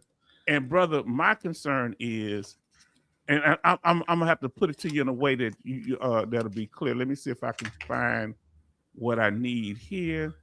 Wow, the My chat is concern. just going. Yeah, the chat is going off here. Let me see. We got a question for you to answer or say? I like the idea of rating the claim companies. What about that? Rating the claim companies, like give them 5 stars, 3 stars. Would that be good? I think that that's the way that the VA can start to gain a little bit control over them, because you're never like the one victory. Like, let's say, and I'm not going to say their name, but there's one company that I don't care for at all. Now, the reason why I don't care for them is because they don't actually provide any meaningful information. They just kind of push your claim for money. And because you paid the money, you think they did something, when it typically comes down to the VA is going to do what the VA does. You either have the evidence or you don't, but they take credit for it. But you feel better that you have an advocate, bro. Somebody fighting for you. I guess so. It ain't how many battles you fought and lost. It's how many battles you fought, and it's what you did before you went down. I know that don't make sense. This is how they kind of reword it. At least we fought the best battle we could. It's their fault. The VA did this to you, not us. Now give us that check. Oh, T-Wood. T-Wood. T-Wood, I saw this. Don't do it, T-Wood. Don't do it, T-Wood. Trigger time. Trigger. Say VetCom. But okay, now I will say that I have some empathy for VetCom. And the reason why I have empathy for VetCom is because California passed a law that's basically going to shut them down in January, next January. And I feel really bad for them. I honestly do, because I don't even know if all the veterans going through VetCom will have issues. Because California might cry foul on the veteran because you're not using a legal thing. I don't know what standing they have, but because this is what I was about the point I'm trying to make it, that this ain't gonna stop veterans from going to these organizations, and some of them going to try to be slick and go in there and say, hey, I'm gonna get what I can get out of them, and then on the back end say, hey, they exploited me. I feel like they didn't help me. I feel like now you don't. Well, they gonna at some point they're gonna catch up with these people, and they're gonna ask you, well, why you keep going to them? Why do you keep seeing these people if they're being? We put the word out on them, and we said what it is, and they're unaccredited. Now, brother, go ahead. I mean, like when you have states like California that are passing laws to prevent a company from working in the state, right? Like you gotta read the room. But I kind of understand why people go to VetCom and whatnot, because they say that, and I don't doubt that. I think VetCom will have to move to Florida or Texas. And I think that they'll get to play the victim card, and I think that they'll get to actually be like, we're helping veterans and California wants us to stop. No, I mean, I don't know. I don't want to beat up on them too much, but but what's call them? I think the law firms will replace the companies, these for-profit companies. That's what Sean. I don't think so, Sean. I don't think so, because they can't help you on an initial claim. Go ahead. Well, even if they could help you on an initial claim, they're only good at pushing people towards the BVA. Like they don't understand. Like they understand the way the BVA works, right? But a lot of attorneys. Yeah, the law side of it. But they don't understand how the M21 works a lot of the time. And they don't care to learn it. They just try for a higher level review. And if it doesn't work, then they go to the BVA a lot of the times. I've noticed them to be somewhat dismissive. I ain't gonna say very of raters. They like, I don't know why the rater did this. It just don't make sense. And they're talking like they're lay people when it comes to the raters. You know what I'm saying? I've picked up on that. So Raider HQ, you like that Greek, looking for an honest man. Make accreditation a must. They do have the 2 acts that we cover. I forget the name of the acts where they will allow them to become accredited. Yeah. I think it was one of them was the something plus the Plus Act and some other act. yeah the Guard Act or something like that. I don't know. I don't Hey, remember, but Sean said we're gonna need to get bigger boat for these claim sharks. Now, well, I mean, holy shit though. Like, hold on, H-Town.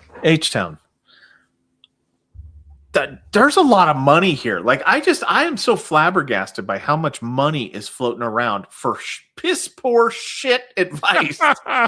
Like, holy shit. And I think that, like, because I do talk to my wife about this, and it's like there's so much money out there that a lot. so much money. It is so hard to remain like to keep the channel not biased, unbiased as possible. But like that's why I'm gonna do something with accreditation and something. I mean, yeah, I don't listen to those that say don't listen to educational channels. Yeah, because why? They got to keep you dumb, guys. They got to keep the veteran community dumb because if you know the hustle, then you probably won't use them. Now, OT, you said this: if they were all accredited, there's no fraud. Not necessarily, because they in Congress they mentioned how many fraud cases come from accredited people, accredited agents, and some law firms sometimes. But at least they're under regulation. Yeah. I like to say it's all about the money. Yes, I Yeah, agree with and that. there are ways like there's different like areas for there to be fraud. There could be fraud at the preparation stage, there could be Yes. fraud at the examiner stage, there could be fraud at the veteran stage where the veteran is giving false information. So there's a lot of different ways that things could be fraudulent, right? And like I said, I feel bad for VetCom, right? Because they're gonna have to do something, and they have like a footprint in California, and I don't know what they're gonna do. Like they've got buildings and whatnot, so Yes. it's gonna be so sad for them to have to move to Florida or to Texas. But that's gonna be, and it's hot. Look, yeah. San Diego Marine says evening veteran family. I was wondering where you was at, bro. Now listen, brother, this here, I want to show you. I don't know if you know this happened. So this is VA Claim Insider in down here in Texas. And you know, he come up, hey guys, I've heard solid information from him, or what I thought to be a solid information, but I don't know their practices behind the scene. Now listen, even accredited lawyers do have one-stop shopping, but they can't help you. They like that back pay to build up. And thank y'all for coming into the room. Everybody showing love. Go ahead. They have a reference thing. Like they don't have like a doctor on, like they have a partnership a lot of the times with doctors to where they're like, hey, look, go here. Like this is the way that okay. I've been researching this obviously for my education thing, so they don't pay the doctors. No, sometimes they will. Sometimes they'll pay the bill just to make sure that the veteran can get an appointment to move the claim forward. But honestly, there's no coercion there typically. There's just like, hey, look, as part of our fee, we're going to pay this up front because, if the veteran wins, then we get the back pay, right? Like that's how we get 20% of the back pay or 33% or whatever it is. So they kind of sometimes will do that up front because if the veteran can't pay for the exam themselves, then the company doesn't, the attorneys don't get any money for the claim because the veteran didn't get the favorable or the DBQ done or the medical opinion. Now you brought up, go ahead. No, go ahead. You brought up that it's big money to be made, right? Yeah. Brother, it's big money. This is VA Claim Insider. They down here in Texas, you probably heard about it. They did I guess you could say a debt forgiveness. I want you to hear this and tell me your opinion. We went over this, family, but we're gonna go over it from Raider HQ's perspective. Man, listen here and tell me what you think. This is a few minutes. Well, Texas Attorney General Ken Paxton says his office secured more than $6.8 million in debt relief for disabled veterans. The AG says veterans were misled by a company claiming to help with VA benefits. VA Claims Insider posed as a legitimate free service, he says, but it was not accredited by the VA and charged. Okay, so first thing, the OAG says the Veteran Claim Insider allegedly posed legitimate free services. So like saying that they were saying it was legitimate free, but then they get you on the back end. VA Claim Insiders not accredited and charge unexpected fees. Then VA Claim Insider can no longer collect debt. This is what they got freeze on there. They don't say they meant fees. Now listen. Oh boy, now listen. Let me ask you, brother. They say they no longer can collect debt.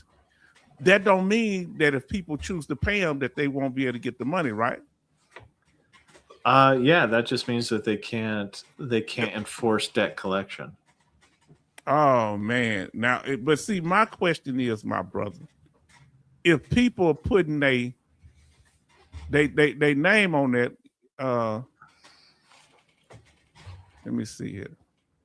Here's my problem. If people putting their, oh boy, that went okay. If people putting this, they're putting their signature on there. Yeah. In that, when do we hold a veteran responsible? I don't think in this case, unless there was like deliberate fraud where like, hey, look, I'm claiming cancer, but you don't have cancer. And everybody knows that he don't have cancer, but he wants that cancer money. Then yeah, that's on the veteran, right? Like it depends on what the veteran said. If the veteran said honest, truthful things in the meeting and the company is just shit, that's on the company. That's not on the veteran. But if the companies say they can help you and they help you, and then you say, well, I don't want to give them enough money. And somebody said they was charging, somebody in chat say 6 times back pay. Were they? Was it 6 times back pay? Holy shit! I look, how far are they from me? Let me see. Austin, no. 2.5 hours. Do I need to move up there? No, they don't.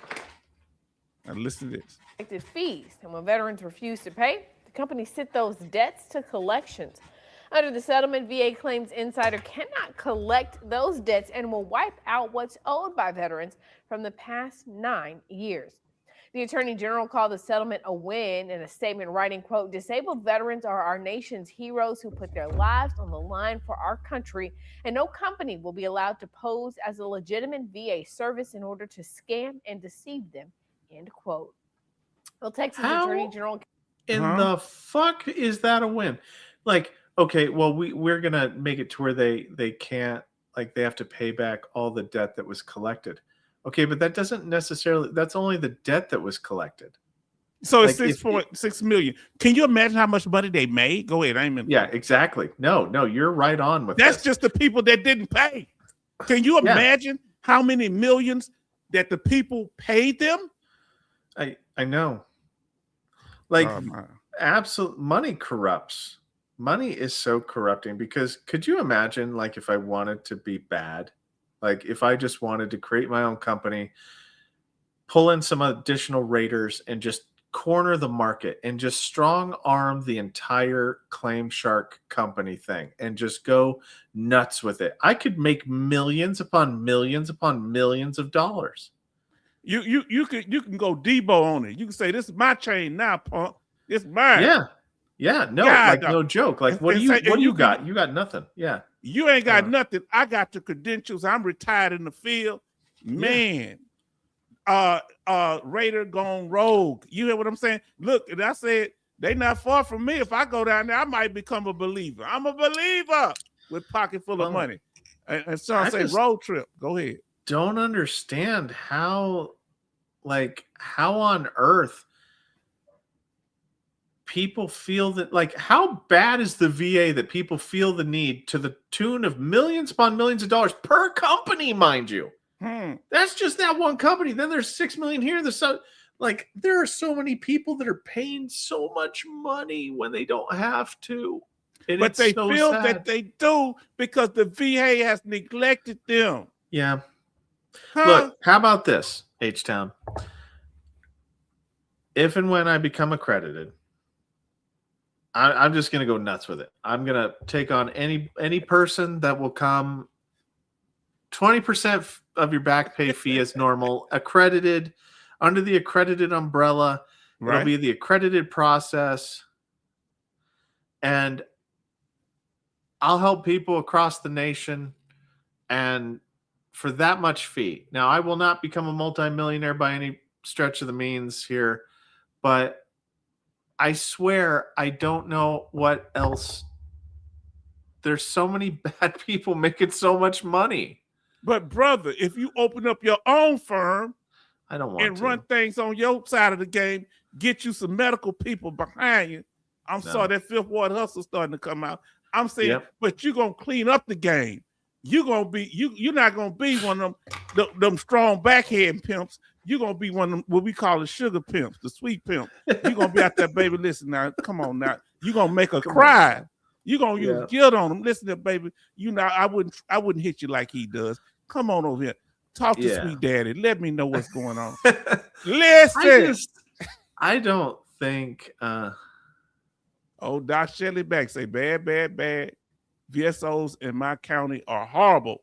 U.S. Army grunt says. And Doc Shelley say, I'm back. For a small fee of $5 billion. And now, last one, go ahead. I am going to tell you that I am currently in talks like on email. I'm going to be doing like that education thing. Do you remember me talking about that? I'm going to be educating examiners. I'm going to basically be the VA M21 interpreter as to how they are following the rules to make sure that they're following the rules. That's a good I actually thing. have a client. that everybody give him a hand. Raider got a client, and it's gonna like Mother Teresa say, it's like a brush fire that's just gonna spread. Now look at what it say. Doc Shelley says, I told a vet rep YouTuber today he should be ashamed of himself for charging $1,300 Who was for it? helping veterans. If they helping, are they helping? But who was it? Yeah, I guess you. And family, I'm gonna let y'all say who it was. That's what we've been doing lately. Sugar Pimp. Thank you, Betty Bops. Listen, he straight up treats. He ain't gonna be no black eyes, baby. You gonna the pain you gonna get is guilt. You hear what I'm saying? You want to how you doing tonight? Yeah, baby? you disappoint me, baby. You understand? Raider HQ he told me off. Oh, he got checked. Doc Shelley, that's right. Put that voice on. That Wolfman Jack voice on. How you doing, baby? Don't worry. But they don't know how much money. Look. Great Raider. I don't like the money is so alarming though. Like that's life-changing money, and that's little overhead. Oh wow. Oof, sorry. He big. Wow. But yeah, I don't know. Like there's a lot of different companies out there. Like I'll leave comments on their channels and whatnot. Like some of them, they have this thing where it's like, hey, look, here's some free information. And if you do want to go with us, you can. I like that. I like that where it's like, hey, here's some free information. Farm Girl Rebel had a good one, and they helped her, and it was wonderful. And they straight up, and they charge a certain amount if you win the claim, and that's it. It's just, a certain amount. And that's you saying when they start basing it on your back pay, that's when it's a problem. What you laughing at? Something else I think that it's like a fee up front, at least you know what you're getting, right? Yeah. And if they if you don't win and they give you your money back, and they truly do give you your money back to where there's no harm, no foul, I can't really get mad at that. Mm-hmm. But this 5 times notion, man, where I went from 0 to 100%. Now I'm in debt of $239,000. Like that's insane. I didn't want to believe it. I say, people are just exaggerating this. That even when I saw it on in Congress, when they were talking to him, I say this can't be true. Yeah, this can't be true. Go ahead, brother. Now, I'll feel bad for the 20% that I'll be charging for a person's back pay, but it will be, it'll be honest. There will be research, because whenever that goes into effect, I'll have the ability to look at your STRs, research your effective dates, do things that the claims companies can't do because they don't have access to your VBMS. So like the 20% is the amount of research and basically my intellect. But I don't know. That's what I think I'm going to do. Now look, you say, what's the name? I think you're doing a good thing. Say, I guess you meant Shaft, the theme song. Who's the man? There he is over there. Man? We got to come up with, you got to get a good pimp name though. Listen, Doc Shelley say F grifters, S bags. Now listen, the thing. My thing is it Doc Shelley? Should anybody, if you are running it's like running a business, shouldn't they make some funds if they're not messing over the veteran? I don't see a whole bunch of veterans coming out. I've listened to my brother Infotep, and I ain't trying to put him out on spot. But if they people are getting helped, I mean, come on, And it's up front. I mean, like, it's up front. Yes. And Doc, you can have your opinion about it. I'm not faulting you for your opinion. But they do kind of talk. I don't know if it's a psychological thing, but they do say, go to your VSOs, go to your so-and-so. Like, they do say that up front. Yeah. They're not like, go to us, we've got the secret sauce, like another company that I know, another company that talks about like they've got the secret sauce and whatnot. Yeah, they got the mojo. Yeah. Now, we know all the algorithm. Now listen, I can't stand when they do that. Now listen, Grace Smith say we have to inform our veterans getting out too off these companies, because I hope they don't get access to the new veterans. Then Jason M says, Sib Dib said it online, their contract that you get your money back if you don't get an increase. And I haven't heard people complaining about them. I haven't heard people saying, oh, they didn't give me my money back. No. I mean, come on, man. If they up front, what can I say? Yeah. Now listen, go ahead. What's your opinion on that, brother? No, I agree. Like if it's up front, then it's up front. You kind of know what you're getting into, right? As long as they honor their agreement, then everybody should be fine with that. Well, I got a problem with you, Raider HQ, and I'm going to tell you, and that if you become, brother, if you become a accredited claims agent, you're going to be limited when you can go out there and do your own thing and make what they can't mess with you making money as a freelance expert, right? As because I don't want you to cut your money short. I do that on a daily basis. I'm kind of an idiot. I'm an idiot. I don't clickbait. I don't do anything like that. Like, I know. But see, that's the appeal here. Like, if people like me, it's because I'm trying to give them like the straight. I'm not a perfect angel. That ain't what I'm saying. I'm not saying you got to do anything hustle. I'm saying if you can do it where you getting with these companies and you're helping, and that's able to profit you more than being an accredited claims agent, which comes with some restrictions on what you can do as far as freelancing. I don't want them to cut out your side hustle. And I don't mean hustle in a bad way on that. Yeah. Now, I mean, the education thing that I'm doing is separate, right? Like I'm educating the providers, so that won't be a conflict of interest at all. You'll be able to do both. Okay. Yeah, I'll be able to do both in that sense. But Desert Raider says 20% is legit, as that what an accredited lawyer charges anyway. 20 up to 33%. It depends. Grace. Yeah, but 20 is fine. 20 is fine. I mean, because it depends on what you're doing, and a lot of the time, if it's increases or something like that, then maybe not even charge the veteran, because if there's no work to be done, then there's no work to be done. Hey, shut your mouth, man. Dude. That's what he said. Talking about the Shaft theme song. Now listen, for our brother Isaac Hayes. Martin says, one claim shark quoted me, what?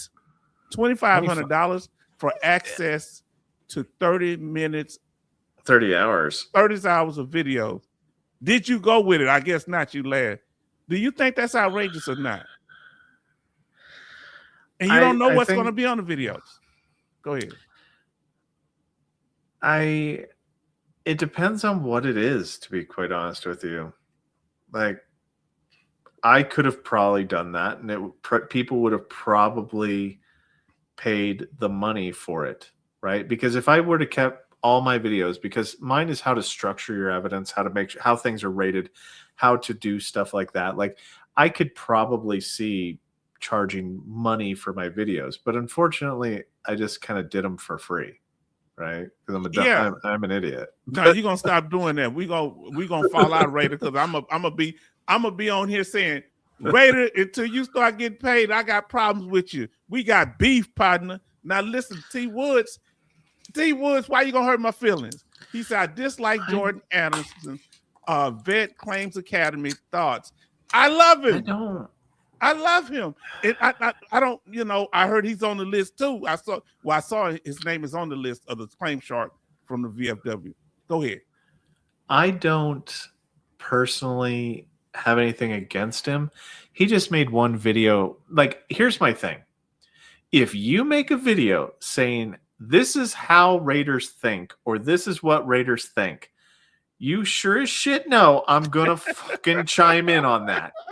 I don't chime in on a lot of shit. You want to talk to me about how like, I washed my car today. I'm a car washer. Okay, cool. I don't care.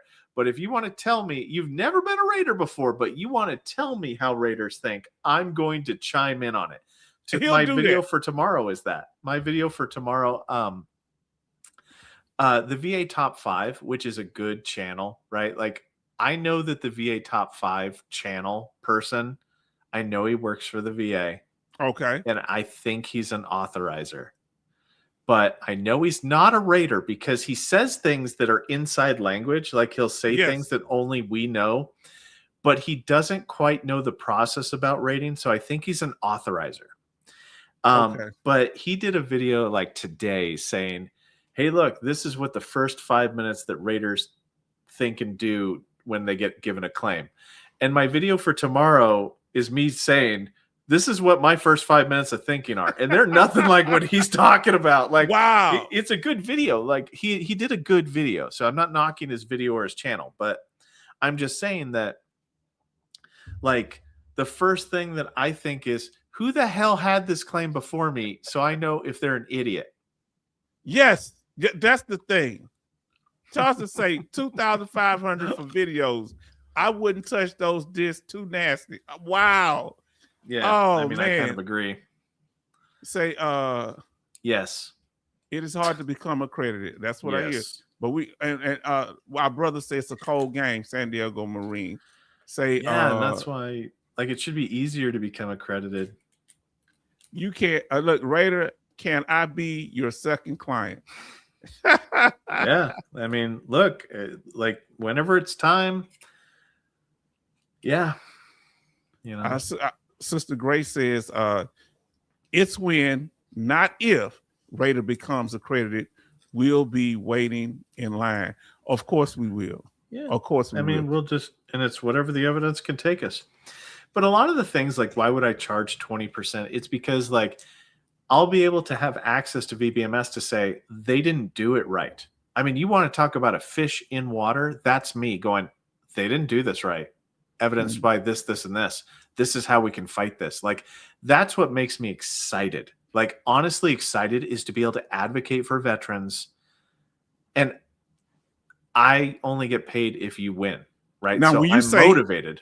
Yeah. If you say didn't do it right, do you mean the VA when they, or you mean the medical professional? Okay, VA. Either or. Like, here's a problem. There's a duty to assist error. There's a clear and unmistakable error. Attorneys can a lot of the time go, oh, I think there might be one here. There's a thing between thinking and knowing. Like, I would know whether or not it was done wrong. And that's like the beauty of it. Think about me, you giving me access to your claim and me working your claim as if I'm your Raider, but I'm the one that's adjudicating it and fighting for you. It makes me excited because I'd actually be able to advocate hard and lean into that and go to because your accredited claims agent can go to your like higher level reviews and fight for you. So it would just be really cool. Sorry. I don't mean to just go off on that tangent. You ain't do nothing. I'm enjoying this. Now listen what Sean says. There are some claims that you may not be able to do yourself or VSO. At that point, you can either give up or hire someone that has the knowledge to help you. Now, when do you know you got to go to the paid route? Are you going to come up with some videos talking about, okay, yeah, you can do the VSOs, you can do it yourself, but certain things you're going to probably most likely need someone to help you. No. Okay. That would be some, like, I get what you're saying on that, but that would be some super bullshit clickbait right there, because it's so situational, H-Town. It's so situational that sometimes the circumstances warrant it, right? Because the evidence warrants it, and sometimes it doesn't. So it's too situational to put out a video like that. And the answer is no to Big Rock here. You can be, there's accredited attorneys and there's also accredited claims agents. Yes. And claims agents they get a percentage of the back pay, and like they'll submit claims for veterans, and then if the veteran wins, they get a certain percentage of the back pay. When you say that, I'm gonna cut you off. They get it. They don't have to get it from the veteran. The VA gives it to them directly, right? Right, because upon accepting the accredited claims agent, you do a fee agreement. So it basically takes whatever percentage that you guys agree upon. Like if it's a 20% fee, then the VA will take 20% out of the payment, and they'll give the veteran the back pay minus that 20% or whatever the percentage that is agreed upon. And then that 20% gets given to the accredited claims agent by the VA. It's like they're both dispersed at nearly the same time. Wow, brother, you giving us a solid information. Say even in Iraq, and they're talking to Desert Raider. Ronan is in there and say, hey fam, is that TP? Is that Type P? Say hello, everybody's glad to have you here. Family he said, oh okay, I thought you had to have a law degree. No, and there are go ahead. No, you go ahead. They have some unaccredited lawyers. You understand? So go ahead and finish what you was about to say. No, because I want to pull up something while you're doing it. It sounds like a great idea, but the problem is marketing. So like, let's say you're an accredited claims agent, because where I live, there's like 5 of them within 20 miles of me. Like some people do it for a while and then they can't get in touch with veterans because they don't have a way to network with the veterans. That's why having a YouTube channel is pretty cool, is because you can network with people and say, hey, look, if you need help, I'm your dude. Exactly. And see, that's the way to look at it. Ronan say everybody saying hi to Ronan. Family, y'all are really getting into this and we really appreciate you. I think, my issue, brother, and you tell me how the ones that they look over and they don't hold any obligation or responsibility to, they'll hold unaccredited people accountable, right? Yeah. They're all unaccredited, say, hey, you don't supposed to do this when it comes to these claims companies. But my problem is this, brother. And thank you for being here, because I want to sure. Here's the there you go right there. What about the number 3, the unaccredited lawyers? They don't have to follow rules. Why don't they put pressure on them? They could take more than 20% of the back pay, and none of the accredited lawyers are making a deal about them. Are they getting special treatment because they are lawyers?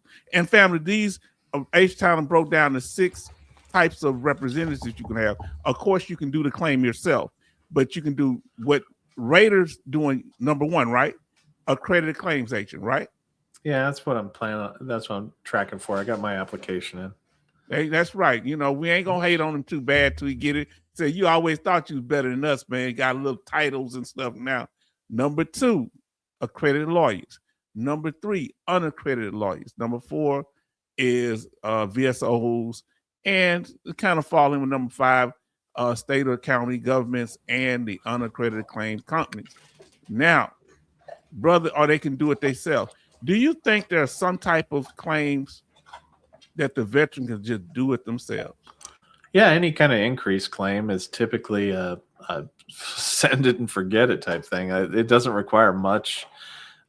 Most of the time, when you're trying to get something service connected, the hardest part for most veterans is knowing what is the most advantageous theory for service connection that I should lead with. Oftentimes, that's one of the most limiting factors. But Grace says, Raider, do you have to be like sponsored, like also the application process to become accredited? No, you don't. You just actually file a form with the VA and you send it off to the OGC, the Office of General Counsel.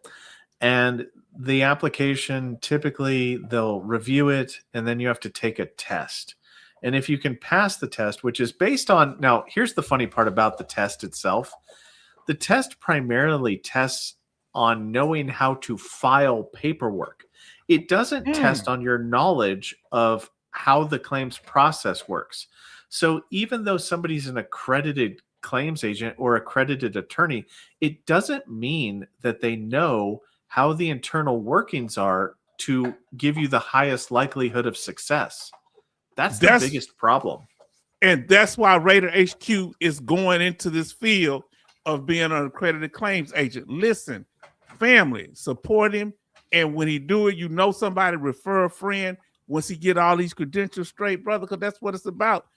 And go over to his channel, Raider HQ After Dark, just like you see it over here. Now say, Martin says that Raiders show H-Town how to turn on super chats. He's overdue. I'm working on it. I'm gonna try to get this stuff done. Raider's been very trying to help me in the background. We're gonna try to get this figured out. Now learning. Now hold on here. Let's time out. Let's talk about this for a second, okay? Have you gotten the emails yet for the? I don't know what because see what happened. Some emails got flagged in my spam, so I didn't see them. Okay. So I don't know if I got to go back and do it again. I said, oh, this was probably what that was about. But what would it have said? Would it talk about being monetized or something? It didn't say nothing about being monetized. Yeah, hold on just a second. Let me pull it up real quick. Say, I learned in this process free ain't good. And that's how they win.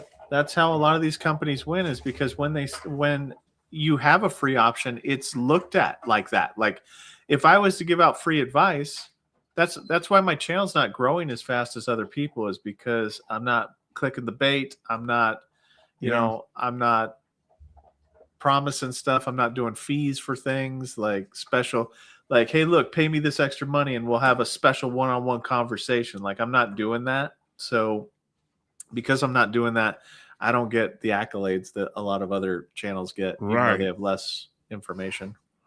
Yeah. I mean, look here. Big Rock, you were saying that you think there should be a 20%, but not exceed a certain amount. The amount is up to accredited lawyers and accredited claims agents. It can get up to 33% of your back pay. So family, y'all are doing good, and I appreciate y'all here. My brother looking something up on that side of the game. Yeah. I'm trying to find my email here.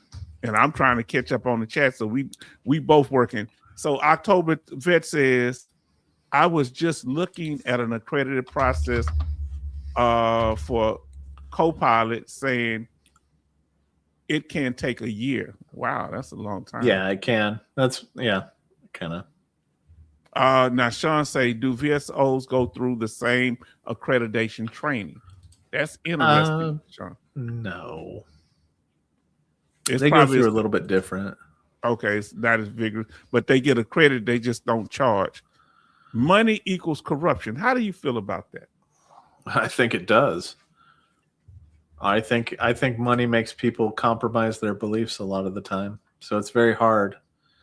Real good statement. Yeah. Go ahead. Some people what? Some people do things because they need money. Other people do bad things because they want more money. And I don't know. It can be so AdSense. Yeah, and send me some stuff or whatever you do to help me, brother. Because I've been trying to figure it out, and I I'm looking, and I didn't see nothing saying AdSense. So Well, I'm trying it'll to. say YouTube. Uh-huh. YouTube will be the author of a lot of these first emails. Okay, I'll be looking for it, and I'm gonna try to go back over it again now that I got more time. But what you saying? Yeah. Big Rock say you're not growing as much because you're not an a-hole. Wow, Big I Rock. am an a-hole. See, that's the problem. I try to be as nice as humanly possible, but sometimes I am a jackass. Like I'm a human being, right? You're a human being. I'm a human being. Everybody here is a human being. I don't know. I try to do the best that I can. Sometimes people piss me off, though. Sometimes, content creators piss me off. Sometimes some stuff just pisses me off. I've got a disorder. Mountaineer say that's sort of how Walmart got started, Raider HQ. Let me see. I got a question for you here. 70%. I think 70% what? You have to get a 70% on it. So however many questions. Okay. I think 40 questions right out of how many there are. I don't know. So you're not human, are you AI? Let's see. You need to go more Raider HQ at the dog. Go Raider HQ at the dog. Grace say no. You have integrity. It's all good when you rant. You'll like my video tomorrow. Well, I don't think it's a rant as much. I don't rant about people saying stuff. I just rant about like how I talk about like whenever I reviewed claims, what I did in the first 5 minutes, like how I reviewed them. It's not going to be what you think it is. Like it's definitely not. Like a lot of people think that, there's this big solid thing that happens and it's like, no, who's the idiot that had this before me? Yes. Son of a bitch. Now, fair use. I want to show you this because this run me hot, bro. And I don't know if you have the different where they're using bots to call in on veteran accounts, Trajectory Medical. And I want to know your take on this. Do you blame the veteran, the VA, or the companies? Because it kind of run me hot, man. Because how they going in there and going in, but the veterans, I think, are signing off on them going into their accounts to see when they get an increase. Fair use. Let me see if I got it. A Florida-based company is hitting. Go ahead. Can you hear that? Yeah, I can hear that. Go ahead, you send it. They call them. Oh, hold on. I didn't put it in there. And my question is, how you feel about these? Oh, I can't stand the word. It triggers me, brother. Let me see which one it is. I got one right here. Where is that at? I got my glasses right. Where that thing at? God dog it. There it is. There it is. 94. Give me a second. All right. There we go.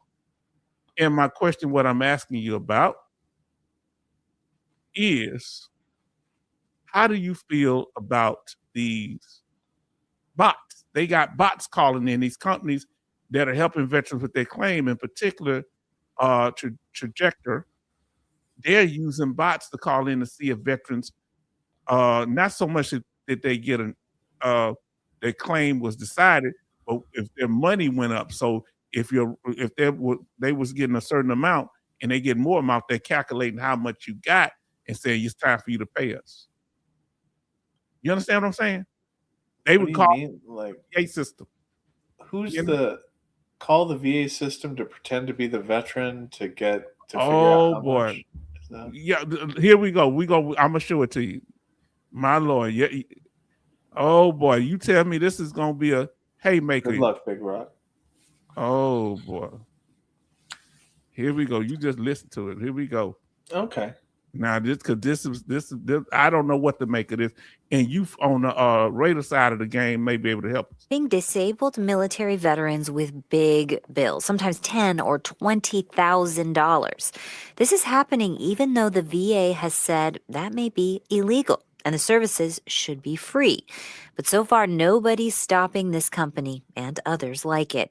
Chris Arnold and Kaylee Fox Shannon from NPR's investigations team report. Talking about There's a trajectory. job in the U.S. Army with a bad reputation for concussions. It's firing a powerful anti-tank weapon called the Carl Gustav. What the Have you hell are we listening to? NPR. You ever heard of that? Okay. I mean, I've heard of it, but yeah. This is trajectory charging people, and this is one of the veterans that this is Okay. NPR. I know I think I cut the little first part off. Gustav. Dustin that's is a fine. former Army Ranger and combat vet who fired that weapon dozens of times. When you shoot it, it's like getting punched in the face, and you feel weirdly drunk for the next day afterwards. NPR is only using Dustin's first name because he's concerned about retribution, and we'll explain why. After he left the military, Dustin struggled as a civilian. He was pretty sure he had a traumatic brain injury and PTSD. And eventually, an older vet told him that he could get help applying for veterans' disability benefits by hiring a private company. And he started working with them. I sent them documents. I gave them whatever they needed. I didn't get anything back from them. Seriously, like I sent them a couple of emails. I'm looking like, hey guys, I haven't gotten there. You're still working on my case. Dustin eventually sent the company an email saying, I want to cancel our arrangement. Basically, I'm doing this without you. Then So he was with them, and I guess he said he didn't get feedback. Is that the case? He's saying they didn't do nothing for him, so I just went on my own. Yeah. You know, I don't know. Oh, okay. I see where this is going. So Trajector was calling up the VA to make sure that if the veteran did it on their own, whoa, you still owe me money because we had an agreement type thing. Right? Yes. he says he did the VA That is paperwork some without the fucking company's help. Monstrously evil bullshit. Like, I have heard of some evil shit before, but that is fucking, like, that is horror show Halloween evil. Okay, like, that is crazy. Halloween 1, 2, or 20. The one that said something. Yeah, in space. In space, the one. Oh, Halloween Lord. in space. I don't understand how, like, Congress, let your nuts drop, okay? Like, get in there and start swinging. Like, this is the most evil thing I've heard of, and Congress is like, well, it is illegal, but enforce it. Like, let's see some shit. Like, let's. Is it illegal? Because I listened to the video a second time, and it kind of threw me off. Some people was explaining something to me in the chat. Without the company's help and submitted it. And the VA rated him 70% disabled, qualifying him for free health care and a monthly disability check. And then I got this bill out of nowhere when I got my VA rating, which just kind of blew me away. Dustin got a bill for $4,500 from that company that he felt didn't do much of anything for him. He felt. I'm really concerned when veterans start talking about how they feel. I don't feel like paying my bills.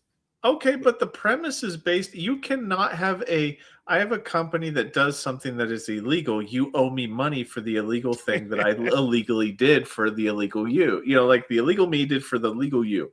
Like, you can't have, like, the premise has to be like, we charged an honest wage, but they didn't do anything for this veteran. They didn't file for him. They didn't instruct him in any way, shape, or form. They didn't do anything. They didn't earn any money from him, let alone $4,000 fucking dollars, because that's a lot of money. Remember what they're getting. What they're getting is that their profit ratio is between 89 and 91%, because all they got to do is send a bot to find out if you're getting paid more on your check, and they calculate, okay, you got to start it here, and so we're gonna calculate that extra money you got. We're going to multiply that by 5. I ain't trying to make none of y'all mad. And they say they didn't do anything. It was based on the evidence. Yeah, they didn't fulfill their end of the deal. But they figured we got paperwork on it. So now, I mean, almost every YouTube VSO channels are thieving scoundrels. Wow. I don't know. I think I'm going to be a thieving scoundrel then in the future. Don't say that. Please don't say that from Doc Shelley. Doc Shelley Doc Shelley, he's joking, man. You know. Well, I mean, I'm gonna go for the accredited route and just do that, and then Once that happens, then the channel will have the accredited route Yeah. for, like I'll have that as an option. But even whenever I become accredited or within the accredited scope, what's going to happen is I'll definitely talk about it a little bit, but the channel will still be free. Like you don't have to, like I'll still put out all the same videos and what to do. Okay, it's not about it, Gino. I used to volunteer at the City Vet Center. We did all the vet help without charge. Well, give us a quality assurance, some quality control on that, brother. Now listen, It's called Trajector Medical. NPR interviewed 11 former Trajector employees and heard from 60 veterans who used its service. Our investigation revealed a company that started with a mission to help disabled vets, but that former workers say became too intent on aggressive debt collection and maximizing profits. Despite do you think that becomes a problem? Yeah, because then you're not about. Why are you leaving, Why? brother? Yeah. Okay. You're not about you're not about the veteran at that point in time. Like that's the problem. If you're so focused on debt collection, then you don't care about the outcome of the person. If they calling people, and is that harassment? If they continually calling you, hey, you need to pay us this money. Yeah. I mean, but they only find out about it whenever like they keep calling the VA. The VA shouldn't be talking to anybody. And God help Trajector if they were pretending to be the veteran. Like, could you imagine that if they're pretending to be the veteran to see what their percentage is at? That's why they're using a bot. Yeah. See, so who gets sued? The bot did it, not me. The devil made me do it. Now listen, say you're a retired narrator. You don't have to do anything. I know. It's true. Despite VA that it may be breaking the. Go ahead, bro. It's true what? Oh no, they said I'm retired. I don't have to do anything. It's true. It's true. I'm retired. I don't have to do anything. But yeah. The company continues to operate. Also, we found that a key moneymaker for the company is a computerized robo-dialer system named Callbot. Former workers say it's constantly bombarding a VA phone hotline that's meant for veterans. Trajector is not accredited by the VA, and the VA won't give it information about vets' disability pay. So the company uses Callbot as a side door to monitor those payments to tens of thousands of vets who once signed up as customers. Now I'm confused. Is Callbot pretending to have the veteran's voice? No, it's just asking about it's seeing if the staff members will give it unsolicited information. So it's a manipulation tool. Yeah. Would you call that to being kind of, if they wouldn't give it straight to the company, but they're using a bot, isn't that a back door? How do you feel about that?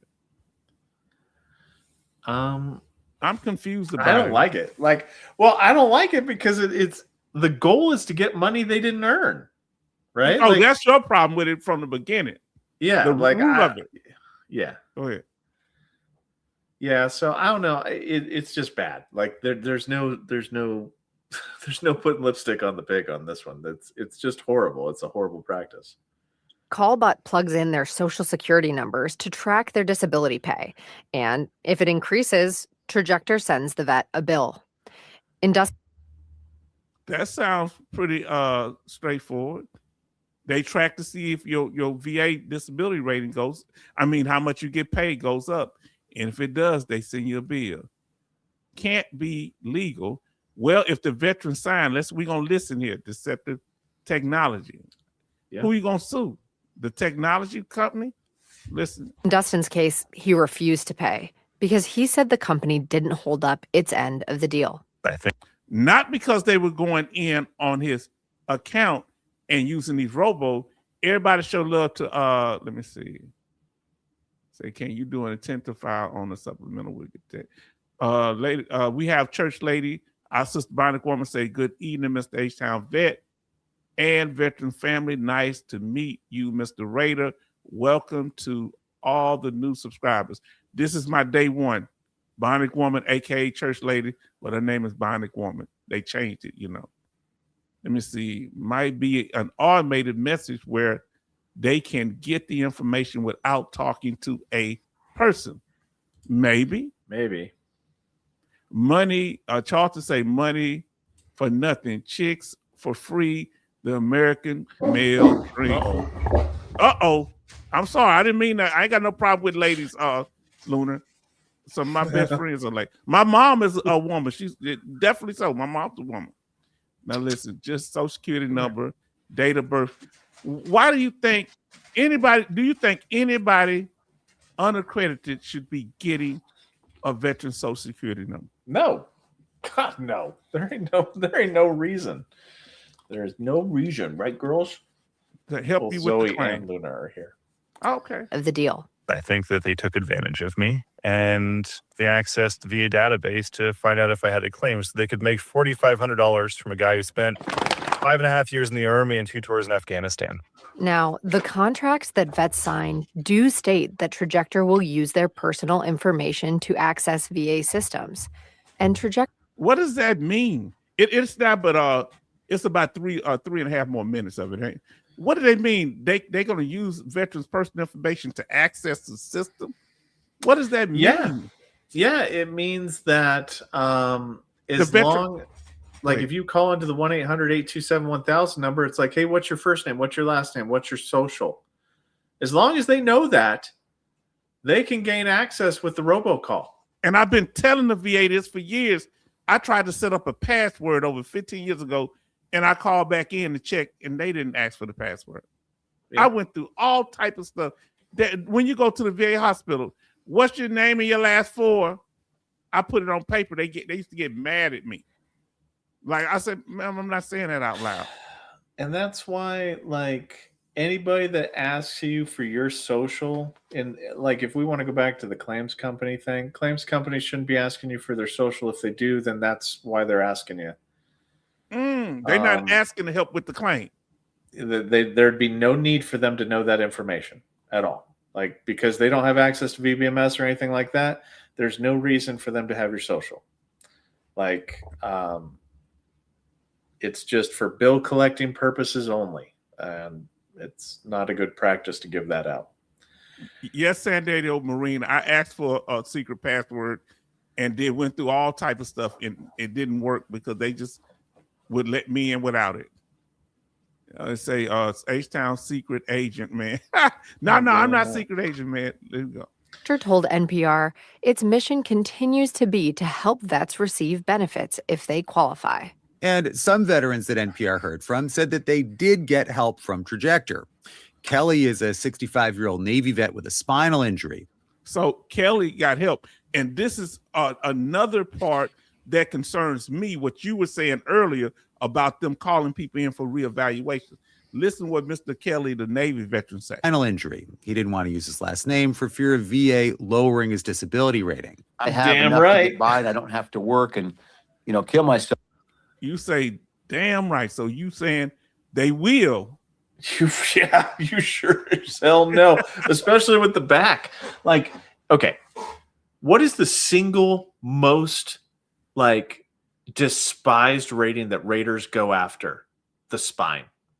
The spine never makes sense to a lot of raters because the 40% rating, you basically have to be wheeled around in a gurney the whole time. Like, you can't move. You physically can't move. But somehow people have 40% ratings. And it makes that little thing in a lot of raters' heads go off of, there ain't no way that's possible. And then they'll try to that, and also examiners don't like it either. So there's a lot of VA examiners who do not like to give out higher than, you have to prove it to them. Mostly it's 10%, sometimes 20%. But yeah, if somebody has a 40% rating, the only place it can go is down pretty much. Wow. And what is flashcards, Mountaineer? And flashcard display. I don't know. Say banks and credit cards like use Social Security number too. Yeah, when I was in Virginia, they used to put it on your driver's license, Social Security number. And, kill myself, which I was doing. And it was really hard on my body because of all my other ailments. Trajector charges 5 times any increase a vet receives in their monthly disability check. For Kelly, that was $17,400. I'm definitely on the fence about it. I think 5 months of payments may be a little bit steep, but they got the job done. Hopefully I don't have to worry about it again. But Oh, then you there's will have to worry about it again. You will. Oh, yes, you will. And I'm not laughing because that's a good thing. I'm just like, you sure as shit know that you're going to have to worry about that in the future. But he's gotten out the money, and y'all, if he's called back in reduced, he wow, he's losing the rating, and he paid them a grip. This ain't fair, brother. I don't think anything will happen with it, but I think definitely his name will go into a file, like into a bin of other veterans who, like, anytime that they like Trajector comes into play or any other of these like companies that are under litigation currently, what's going to happen is they're probably going to get flagged, like especially if certain providers or certain individuals are associated with the claims. Okay. I don't think that this veteran will have any problems with it because they filed their own claim. They went through the process like they normally should. Yes. It's just this Trajector when it went back and, took the money. But they're going to keep taking the money. They're going to keep taking the money. Why should you pay somebody 5 times anything if you filed a claim on your own without their help? Like, you shouldn't pay them shit. Like, but if they got you $500, and they did it quick, and you got $500 back pay with 5 times 500, I guess is about 250. Why not just say, I don't want to go to court behind this and just pay them? Would you not pay them based on the ethics of it? Grace says I wouldn't pay them shit. You know what? I'm going to be honest with you. I'm going to be honest with you. Trajector out of that equation got technically $17,000 for doing almost nothing. I don't even know. Like, that would be a lot of money. Like, jeez. But he was how hard. God, you know how hard it is to not go. If you pay me $17,000, I will help you with your claim. Like, I just, wow. Could you imagine that? That sales pitch, but he's satisfied with the rating. He's not real happy with he having to pay back this type of money. But you pay me $4,000, I'd help you with your claim. Good Lord. I mean, like, mercy. 17, and I don't think he was even 100%. So now, first lady say, Monica woman say, it is still okay to give the VA your last for the Social Security. No, yeah, you have to. I put it on paper. If I call in, I'll give it to them over the phone. But last four, but I have all my little stuff on there. Now listen to what Grace said. H-Town no longer on driver's license, not in Virginia no more. Now, I heard that they stopped that once I left, or right when I was up there. San Diego Marine say I wouldn't pay. She lives in the Tidewater, Virginia area. I wouldn't pay them nothing either. Filed my own claim. I'm about to ask you an interesting question, brother. Go ahead. And you tell me, don't panic, family. This is not clickbait. I repeat, not clickbait. All right. It's totally clickbait at this point. Listen. Oh, man. Boy, my grandma used to say, boy, you a big liar. I say, yes, ma'am. I used to be when I was little. She told my butt up. Only when I get caught. Only when I get caught. Brother Raider. Yes, sir. Are there certain situations, tell me if I'm incorrect, that the VA can reduce you without sending you to a CMP exam, especially if you have a back condition and it won't affect your overall rating? Yes. Oh, y'all heard it? Okay, so there's a couple of caveats here. So the first part of the question is, can the VA reduce you without an examination? Yes. So the first part of that yes is if it was a clear and unmistakable error in which the facts don't line up, you were erroneously granted. Like, let's say that you received 100% for or let's say you received 60% for neurogenic bladder due to Agent Orange exposure for prostate cancer. Like, let's say you had prostate cancer, they removed your prostate, and then you were granted 60% for urinary incontinence. Okay. They granted it all. Well, come to find out, you were never in Vietnam or anywhere else to Right. where you could have been exposed to Agent Orange, and you fraudulently forged that stuff. If it's due to fraud, then they aren't going to send you for another exam because the facts don't matter. You never went there, so that can't be true. So they're not going to send you for another exam on that. You committed fraud. Or let's say the VA assumed and the doctor assumed that you went to Vietnam, but you never did and you were granted. Then, yeah, then they don't have to give you an exam. If element 2 is the reason why they're removing the, that's the in-service event type thing. If that's the reason why they're like, you don't have the element 2 to grant, then they don't have to give you another exam. They can just sever it or reduce it or whatever. Well, let me say this. Go ahead. I'll finish up what you said. What I was saying, in the cases where they may receive evidence that your condition has improved, they did this to one of my veteran brothers. He's 100% permanent total. But I think it has something to do with some politics. But remember, I told you about the Social Security judge getting reprimanded. So for some reason, one of the things that he was claiming was his back condition, which was about either 20 or 40, by 40%, whatever. They reduced it down to either 15 or 20. And this happened because why would they even be looking at his medical records at the VA? They shouldn't. But they did, and they reduced him, and it didn't. But they say this is not affecting your overall rating. He didn't have no open claims, only a Social Security. And I think they reduced it, in my opinion, because the judge got reprimanded. And it looks like, I think, one government agency covering for the other saying, hey, we saying it ain't as bad anymore now. Yeah. The problem with that is, how did they start the claim to reduce him? Like, that's the problem. Like, that's always going to be the problem with that scenario is, what was the originating factor that caused it? Because we can't just create a claim out of nowhere, right? The VA can't just open one because That's number what they one, you have did. to, well, I get that, but somebody had to have a reason to do it because the Social Security note, you have to have a lot of information to open up a claim. And you can't just do that. You can't just grab a random VSR and say, open this claim. Okay. But they what's share their social? information. When he told him he was 100%, could have been they were sharing information with the VA and Social Security, and they saw something and said, oh, the condition ain't as bad. Not really. I mean, there would have to be a certain set of circumstances. Are they 100% PNT due to, well, there'd have to be like a clear and unmistakable error, or somebody put in a formal request to have it reviewed. Like, that could be a thing, like a formal request. My niece say something about me being a vampire. Say that's H-Town. Surprised he don't have a vampire cloak to cover. Yeah, I am. And thank y'all for the thank you for the likes and the watching, family. Y'all been coming in here. We glad that Raiders back because I know he has a lot of things he got going on.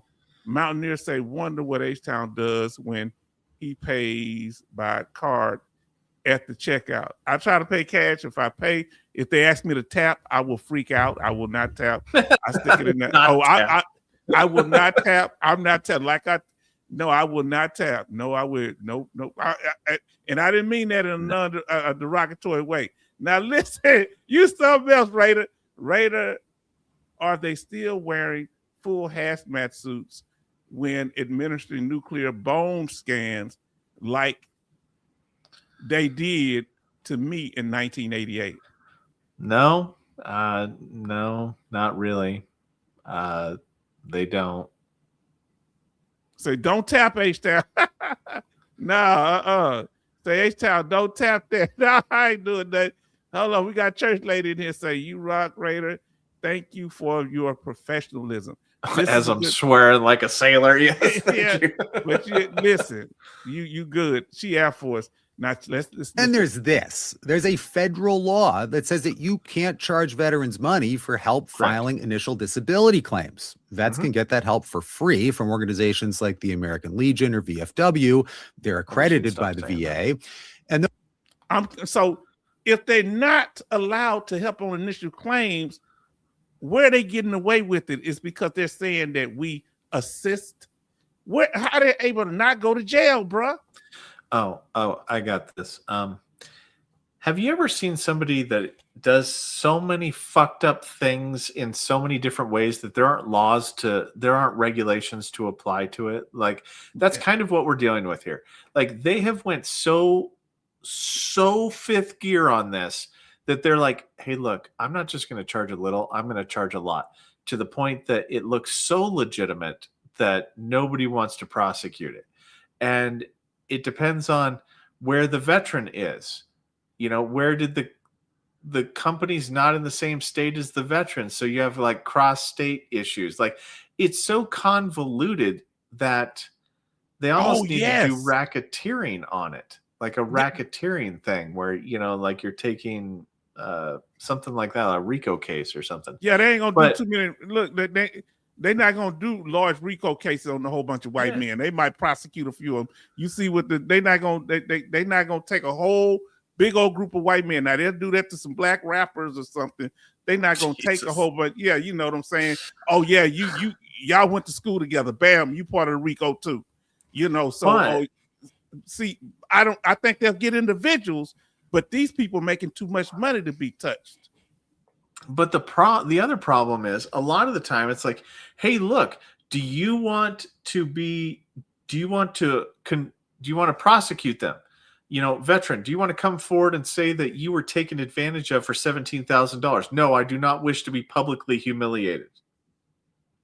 Like, there's that other factor too, to where it's like there's almost a no crime type situation where a lot of veterans don't want to come forward because they got something out of it. They got a benefit. And a lot of veterans are afraid that if they like legally challenge it, that it will put their ratings at issue.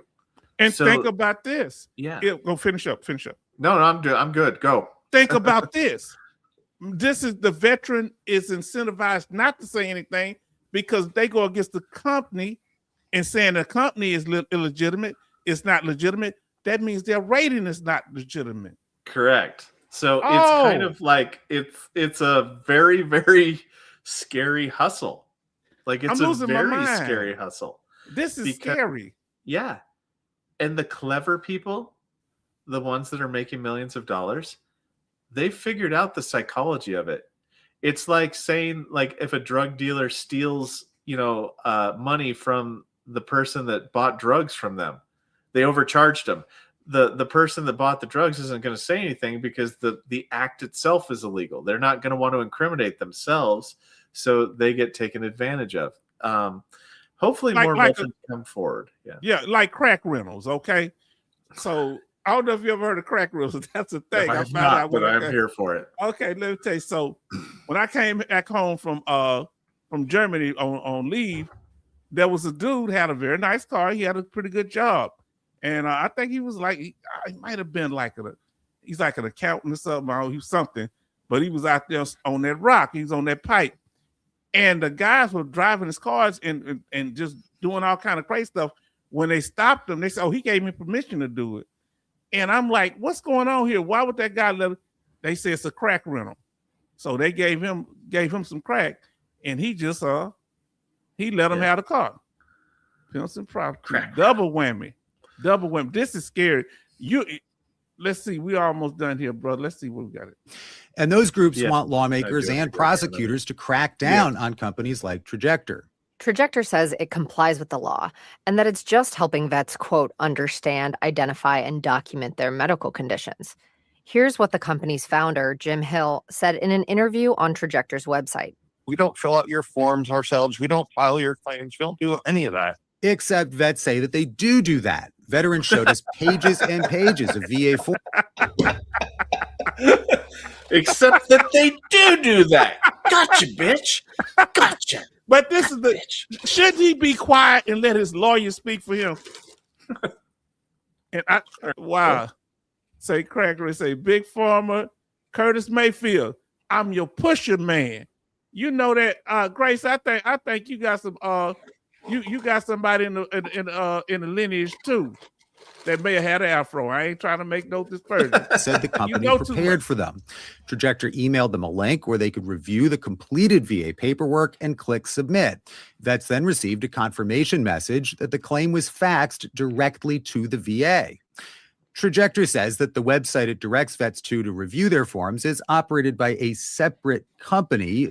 So they say you send them the information, they send it in so they can have control on how it moves, but they say a separate company. They didn't say an independent company, bro. Though that company's corporate filings also trace back to Trajector's founder, Jim Hill. The VA's own lawyers have said Trajector may be breaking the law. What? NPR and our partner, the nonprofit newsroom The War Horse, obtained warning letters that VA sent to Trajector and dozens of other such businesses. That's the one we showed you earlier. They sent them also to other companies, including VA Claim Insider. Veterans also told NPR they were surprised by how aggressive Trajector was at trying to collect. They were calling just about every day, sometimes even twice or three times a day. Marine Corps veteran Enrique Miranda. Can you imagine? Yeah. What is with the VA's lawyers? They may have broken the law. Like, no, they fucking broke it. They're fucking tap dancing on it right now. They're just fucking like doing a jig on it. Like they don't give one fuck. They dancing the jig. Look, and you saw in the letters they say you may. They say we got reports, man. You better go in on it. Lawyers got to be certain. Now listen how they messing with this man here. Enrique Miranda Cardenas says Trajector promised to hold his hand and help him file his claim, but he was upset he had to do a lot of the work himself. Hold your head. Wow. I mean, that's definitely worth 17 grand, right? Yeah, 17 grand. Okay, paid Trajector $1,300, but he feels like that's enough and says the company's still trying to collect more than $10,000. This is a different individual here. So he's not happy because he gave 13 initially and they want another 10,000. Calling nonstop. I said, don't be hounding me for stuff. I said, and I don't feel that it's right for me to pay you what you're claiming that I need to pay you. A former Trajector employee who sent out bills to vets said many were angry that the company hadn't done much to help them. She didn't want to use her name for fear of retribution from Trajector. There was so much turnover because who wants to be yelled at by veterans all day? I didn't know that I was going to be like a debt collector, like banging on people's doors, like, give me your money. Now, many vets say that they should have the right to pay a company for help. Okay, this is where it's confusing. We got about 20 seconds left. So this is where it's confusing, bro. They should have a right to do it, but then if they feel like they don't deserve it after they get the money, this becomes an issue. Well, I mean, and 6 fucking times the pay also is an issue. I mean, holy shit, what fucking business model is that? They were just like got drunk one night and are like, look, man, what if we charge them 5 or 6 fucking times? They'll pay it. They'll just fucking keep paying it, right? Like, I can't with it. Like that. No, these are 5 times. This is 5 times. Oh, okay. The other one was 6 times. Rated Insider. So that's 5 times. That's a little less. I don't mean to disparage them. I'm sorry. For all, plenty of Americans hire an accountant to do their taxes. But some of these companies charge vets 10 or 20 times what they would pay for tax help. So some in Congress want to firm up existing laws and bring order to the Wild West of veteran claims consulting. Brother, some 20 times. So that's other ones out there getting more money. What's up? What's going on out there? Shit. Yeah. I mean, good God. Like, do you just like, does the LLC creation come with like, and you sell your soul? You know, like I couldn't charge somebody that much money. I mean, how do they sleep at night? And so, you know, can you imagine? Quite well. They've had those beds. Go ahead. Beds of gold and beds of fucking, I don't know. Boy, should they be an objective company? Say, you know, like back when I was up there in the Tidewater area in the 90s, Grace Smith, Sister Grace, they had Lowell the Hammer Stanley. Well, say, we'll get money for you and money for us. You don't have to like us, just call us. Now, they were straight up. They was with wrecks and accidents, and the hammer thing went all through the United States. So they like, you know what? We here to get money for you. You don't have to like us, just call us. If they can get us our money, do we have to like them, brother? Okay, but they didn't say, hey, look, give us fucking 20 times your goddamn fucking pay. Like, holy shit. Like, you're going to make my blood pressure go that's just skyrocket tonight. I'm sorry, bro. And I'm going to let you close out when you get ready, but right here. But it's just like, you know, they like, that's the fine print. First, you got to look at the fact we held your hand. That's worth something. We held your hand through the process. They grab the hand and say, we're going to walk through this with you. Now, your pocket's going to be lighter when you get to the end of this rainbow. But that's okay. I just don't understand. Like, you probably haven't had this yet, but I have got people that are like, do you understand how disingenuous you're being? How you are hurting the veteran community, Mr. Raider, giving out all this information? How dare you, sir? And then they're saddling me next to these sons of bitches over here that are getting millions upon millions upon millions upon millions of dollars. Basically hold a hand and then just submit a form. Yeah, they holding hands. That's how they get you here. My question is this here. So you giving the information, you bad. They're keeping it in a secret room and holding your hand, but hold on, they putting you on the same level as them. That's confusing. I get a lot of that. I get a lot of that. But you where helping it's like, veterans. How dare you? Like, well, okay, but see, that's the thing. Like, there's this generalization that helping veterans means that, like, I had this one guy. He was like, "Oh yeah, you've got your own company, you've got your own so and so. You're charging veterans. You're doing things. You're one of the problem. You don't explain things." Like, he's just a horrible human. Like, he's bad. I mean, you literally break everything down and show us the rules. Go ahead. Yeah, and that's what it is. But yeah, I get thrown into that category as well. But I sure as shit am not making fucking millions of dollars like these guys are. And there's it is like, if you want to ask me, is it hard to retain your integrity? Yeah, you're fucking right. It is. Yeah. Like, serious as a heart attack. It is hard to retain your integrity because there is so much money out here. And these people are doing it with very little knowledge. And I have so much knowledge. And I'm just trying to do the right thing. Because, Raider, I mean, not saying you would, but with the knowledge you have, there'd be different ones you could hook up with and make millions of dollars. You're not wrong, right? Like, you are not wrong. And it's alarming that, because they don't have raiders on, and not every raider is the same, by the way. I'll have you know that. Like, it's like anything, you know, like if you have 10 people that work at the same company, not everybody's the same, right? You've got good workers, you got bad workers, you got mediocre workers. But now, what is benefit karma? Say Trajectory uses benefit karma to outsource the submission of disability claims. Never heard of that before. Benefit karma. You're married to. I like that statement, TX. What TX say? That's the problem. Vets are taking the bait. They are. Yeah, and it's hard because, like, even when you try to do things legitimately, nobody listens to you because the norm is, unless there's a fee for it, your free information is shit. Yeah, but they got testimonials, bro. I've seen them have people come up and they have the music, they have the lighting, the best cameras. They changed my life. Yes. I was in this situation. Yeah. And, you know, and I had just rented out the crack rental, but then they came.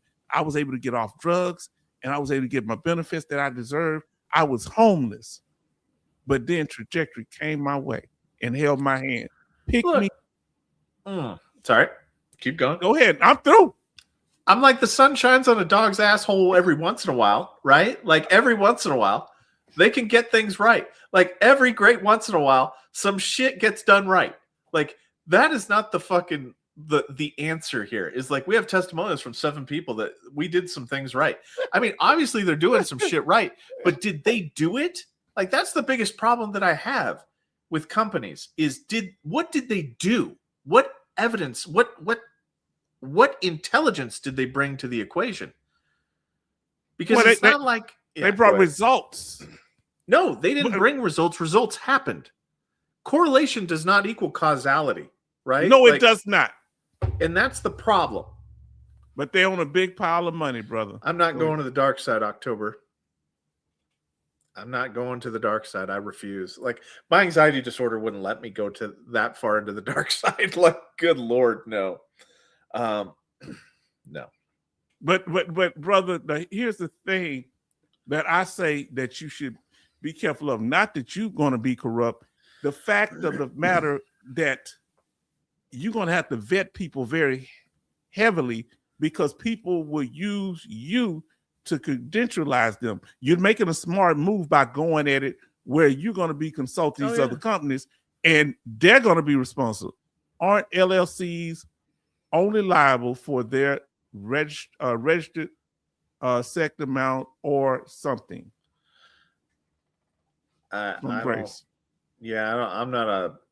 outside of my knowledge base, to be quite honest with you. And this statement right here. This is it. He won the internet tonight.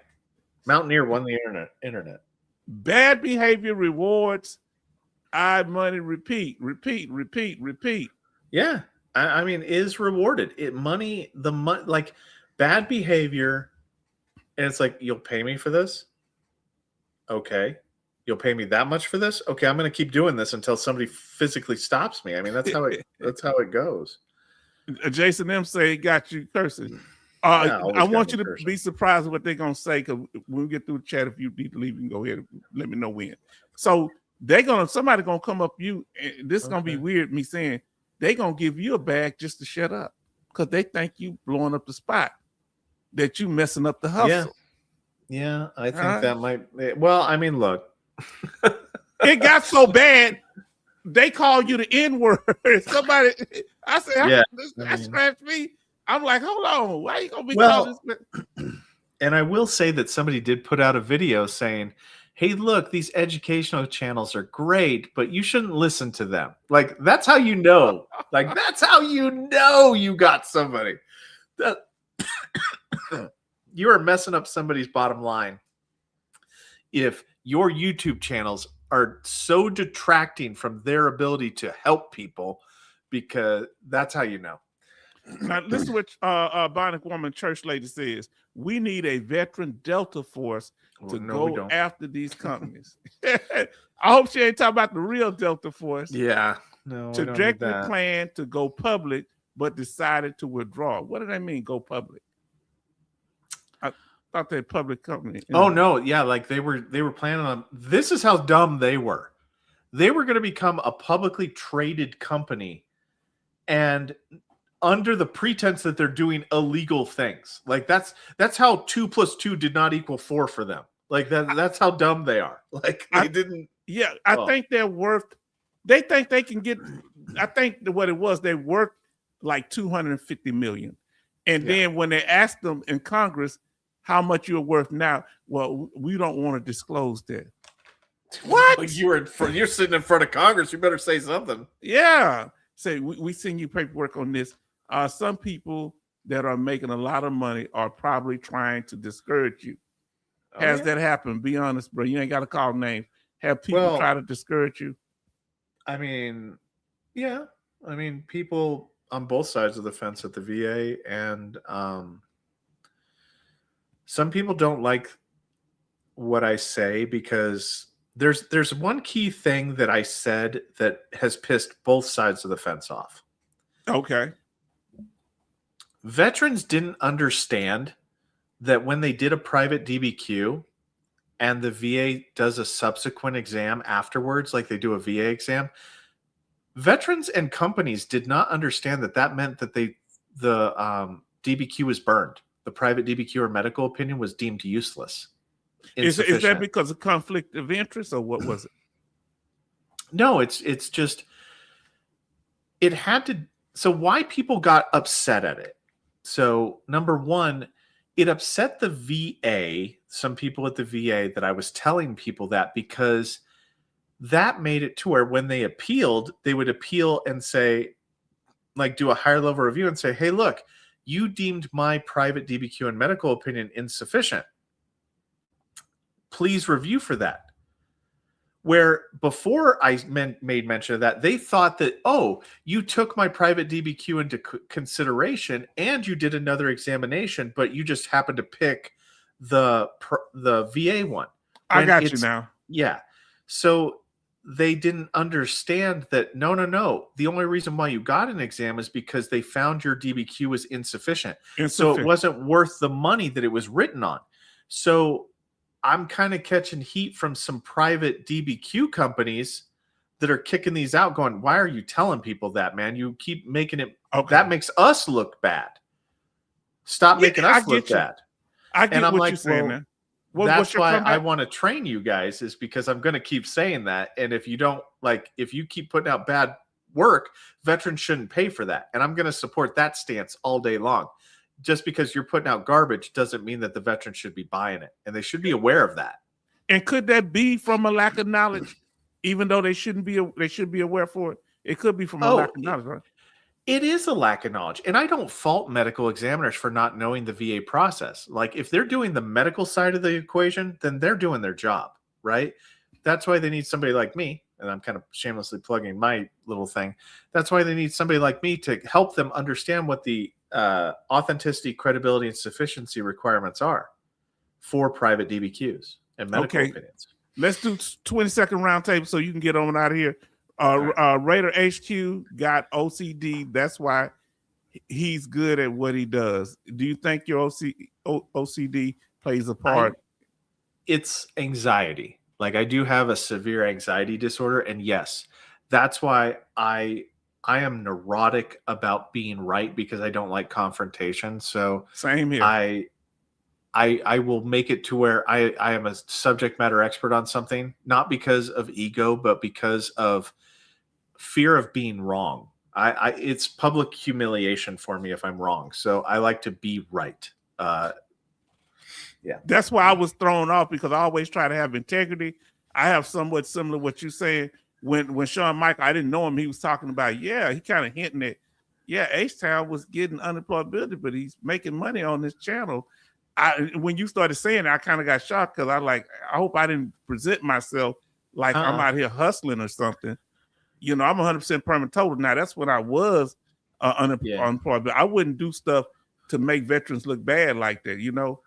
No, and he apologized, right? Like, he kind of said that he was wrong on that one, but I don't take kindly to that, because it's that kind of statement right there is the internet's a place where people can make comments way too easily, right? Like, they can just make things that don't make sense, and it go viral. And they catch traction and whatnot, but I don't know.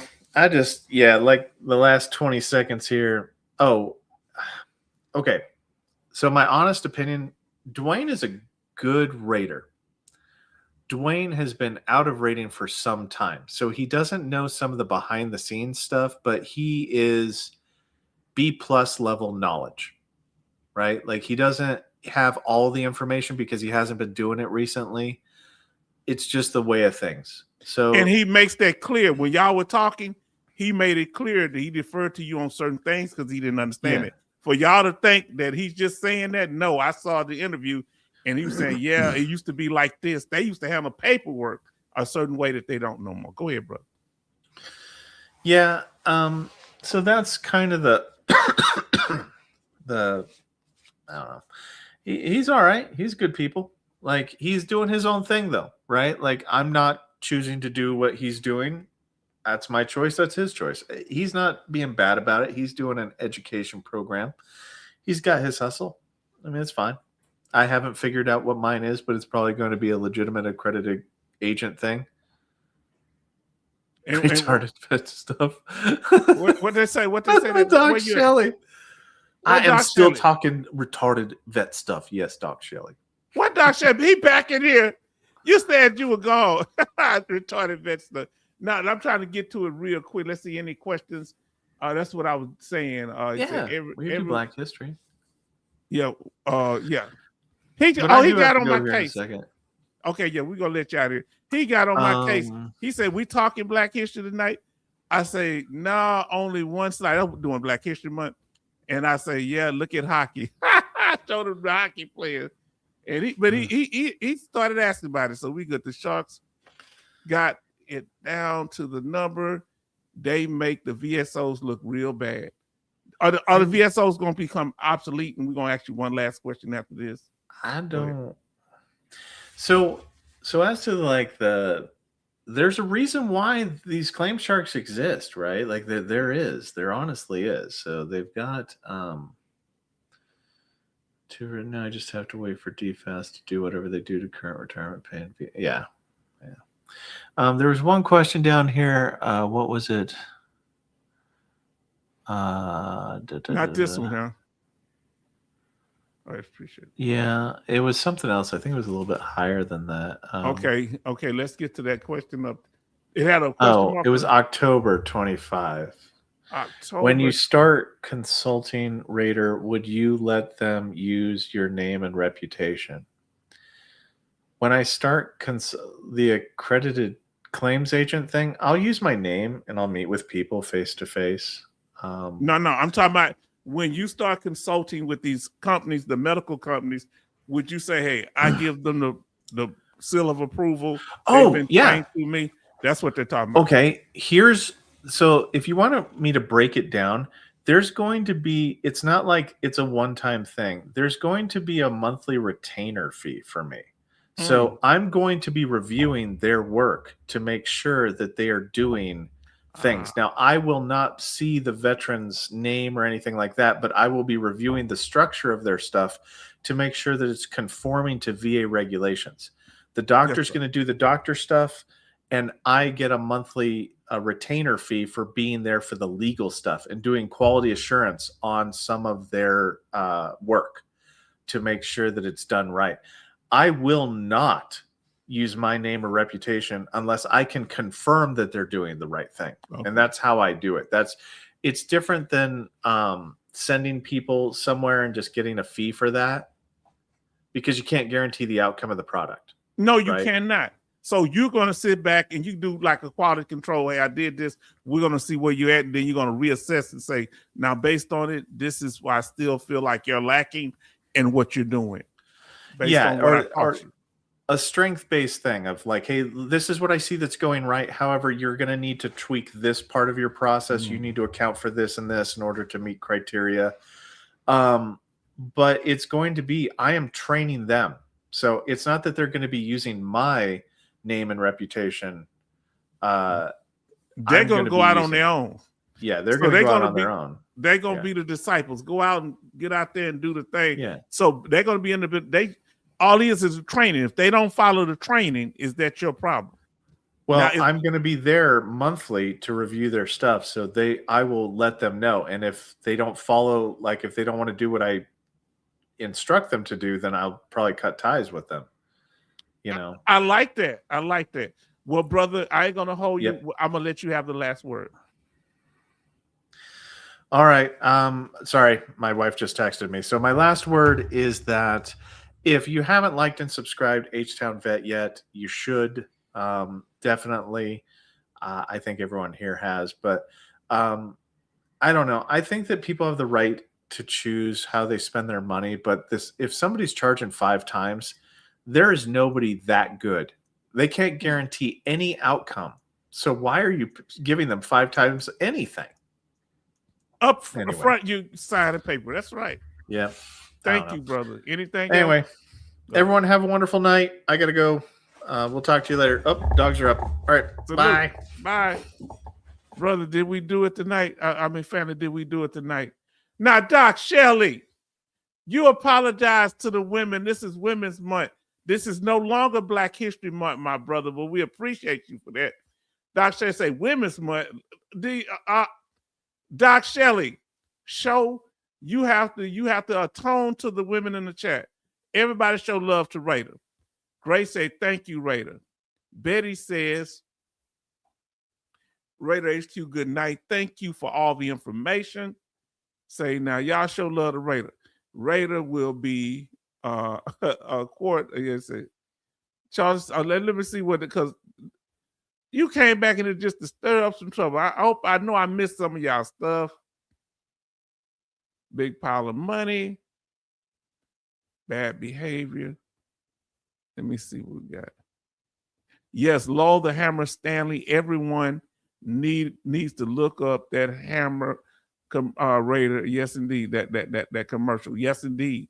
They didn't play. I remember that. So you know I was up there, sis. Gracie wasn't in line, put the hammer to them. But they had a hammer in like different states because they was talking about it behind the scenes one day. Now listen to what our sister Bionic Woman, aka Church Lady, says. We need a veteran Delta. Yeah, I remember you said that. Now I think I read some of those. Now some Big Rock says some people that are making, let me see, that are making lots of money are probably trying to discourage you. Yes, indeed. Then this is for Raider, of course, while he was here.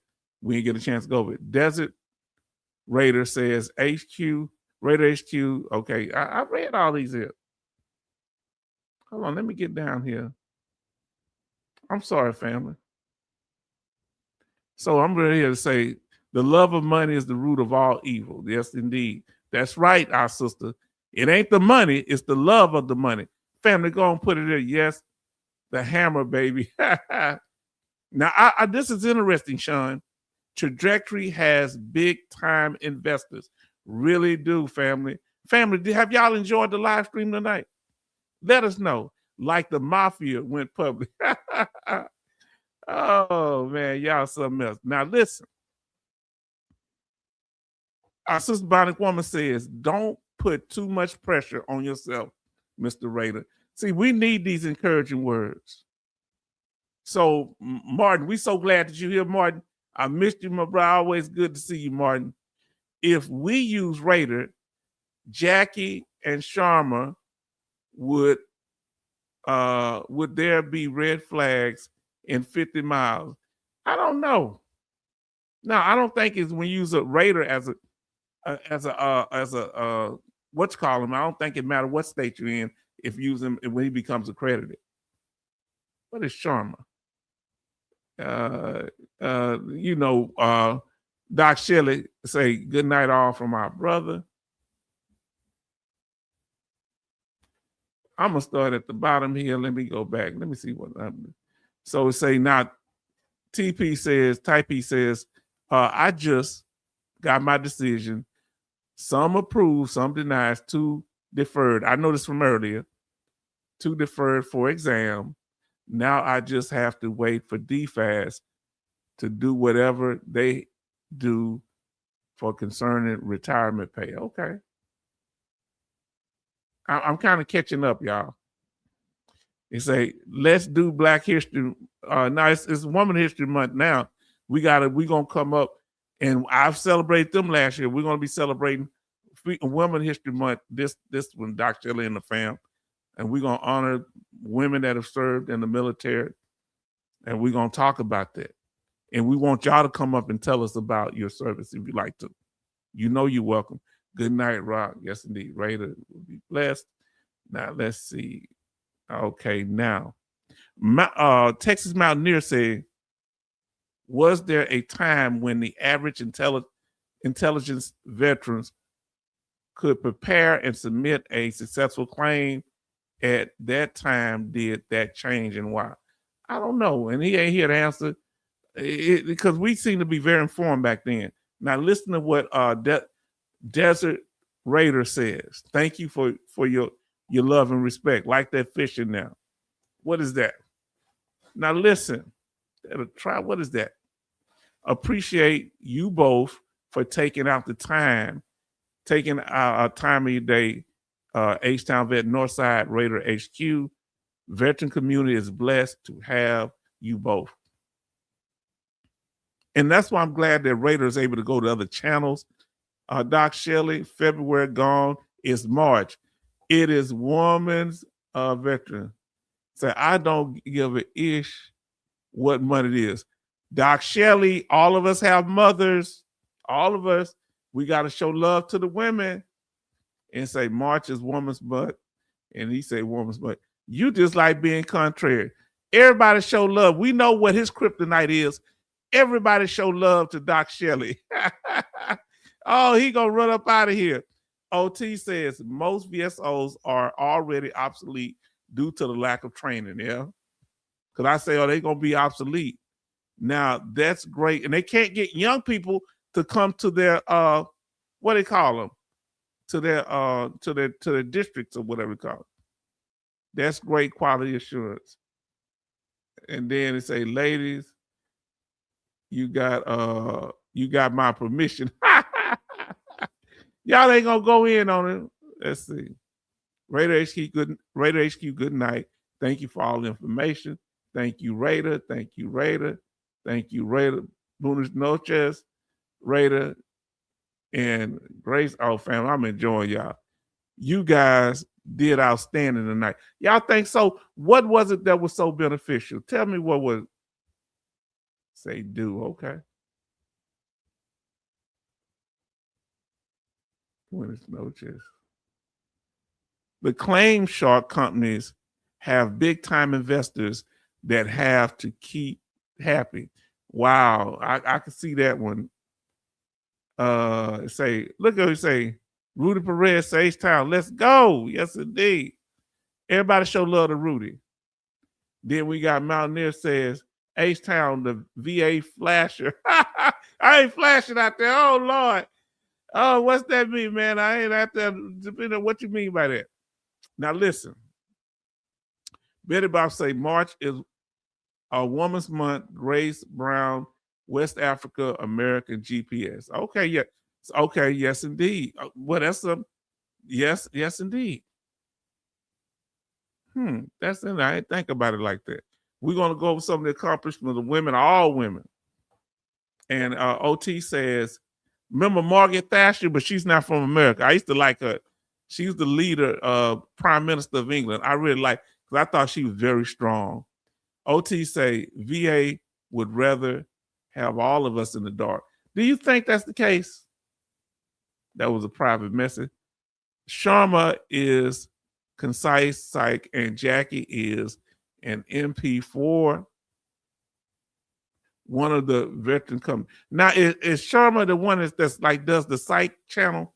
Let me know. Love to H-Town and family, my sisters and fellow.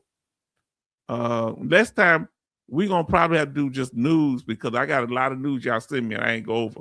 I'm feeling bad about that. So it's straight to them. We're gonna get rid of, I'm gonna read your last chats and we're gonna close out. Say German brown trout, fly fisher. Okay, that's a German, because I was wondering why he looked different than most trout that I saw. Rudy, hello. Oh, I'm almost caught up. OT say they have lobbyists in Congress.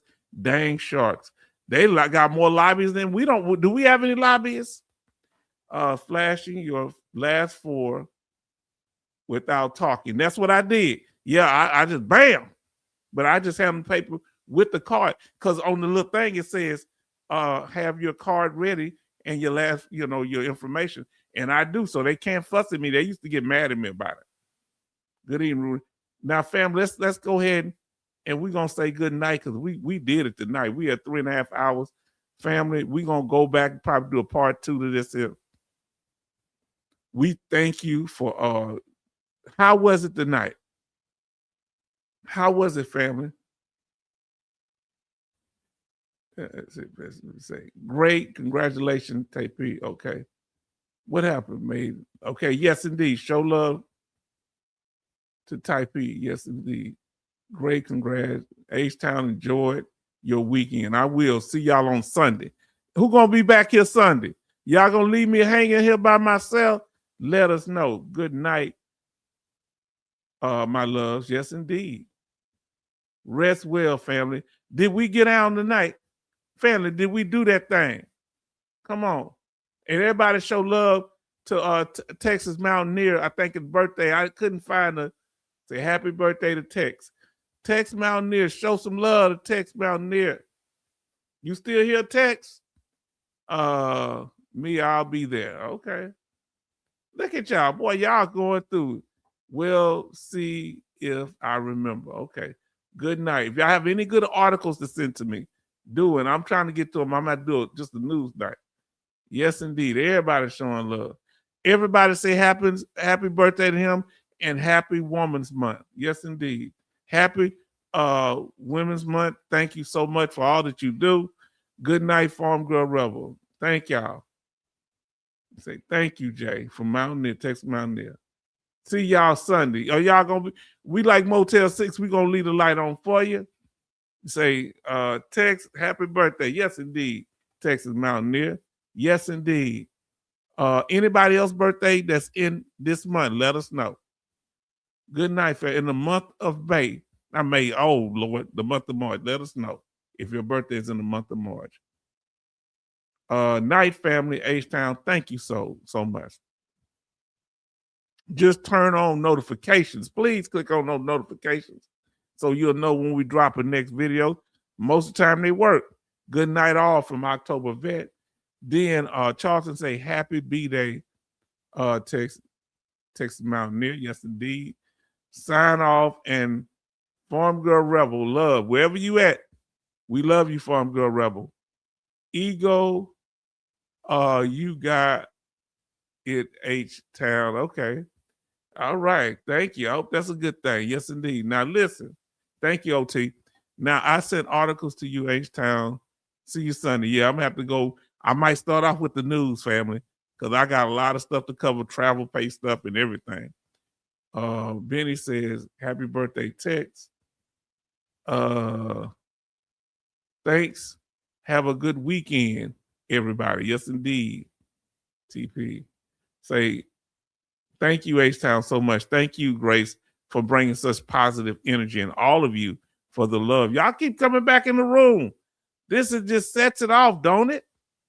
And you don't, if you get a chance, go over there to Radar HQ channel and give them a chance, because you're going to get solid information over there. That's that we try to compliment each other here, okay? Happy birthday, Tex. Texas Mountaineer. Yes, indeed. Texas Mountaineer. Happy birthday. Everybody showing love to Texas. People need to hear this. Now you can show the pitch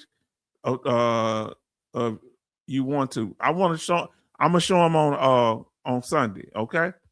I'm gonna have them all downloaded, and thank you for give me permission to show the pictures. Respect to you, Grace, because I really appreciate you so much. You're such a kind person, and I thank you. When I get my food stamps, I'm gonna do something nice for you. Now listen, OT say, was the shortcut of there you go. Okay. Yes, family, y'all been so incredible. And I know y'all gonna say some things right before I get ready to log off. But family, we might have to do a part 2 to this here. And we thank you. We appreciate you for this here. And Raider coming through, we thank him for his presence. And we thank him so much.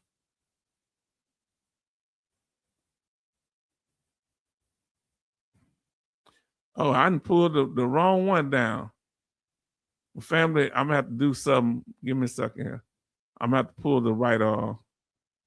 Oh Lord, let me see. Why I dropped the wrong slideshow. Here we go. Video.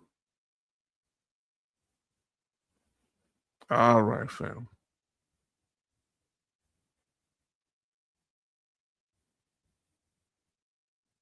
Yeah, family. We're talking about navigating, and we're going to get on this next time. We're going to talk about navigating. We didn't get to it, so we're going to go over it next time. Navigating when it comes to VA. Let me write this down.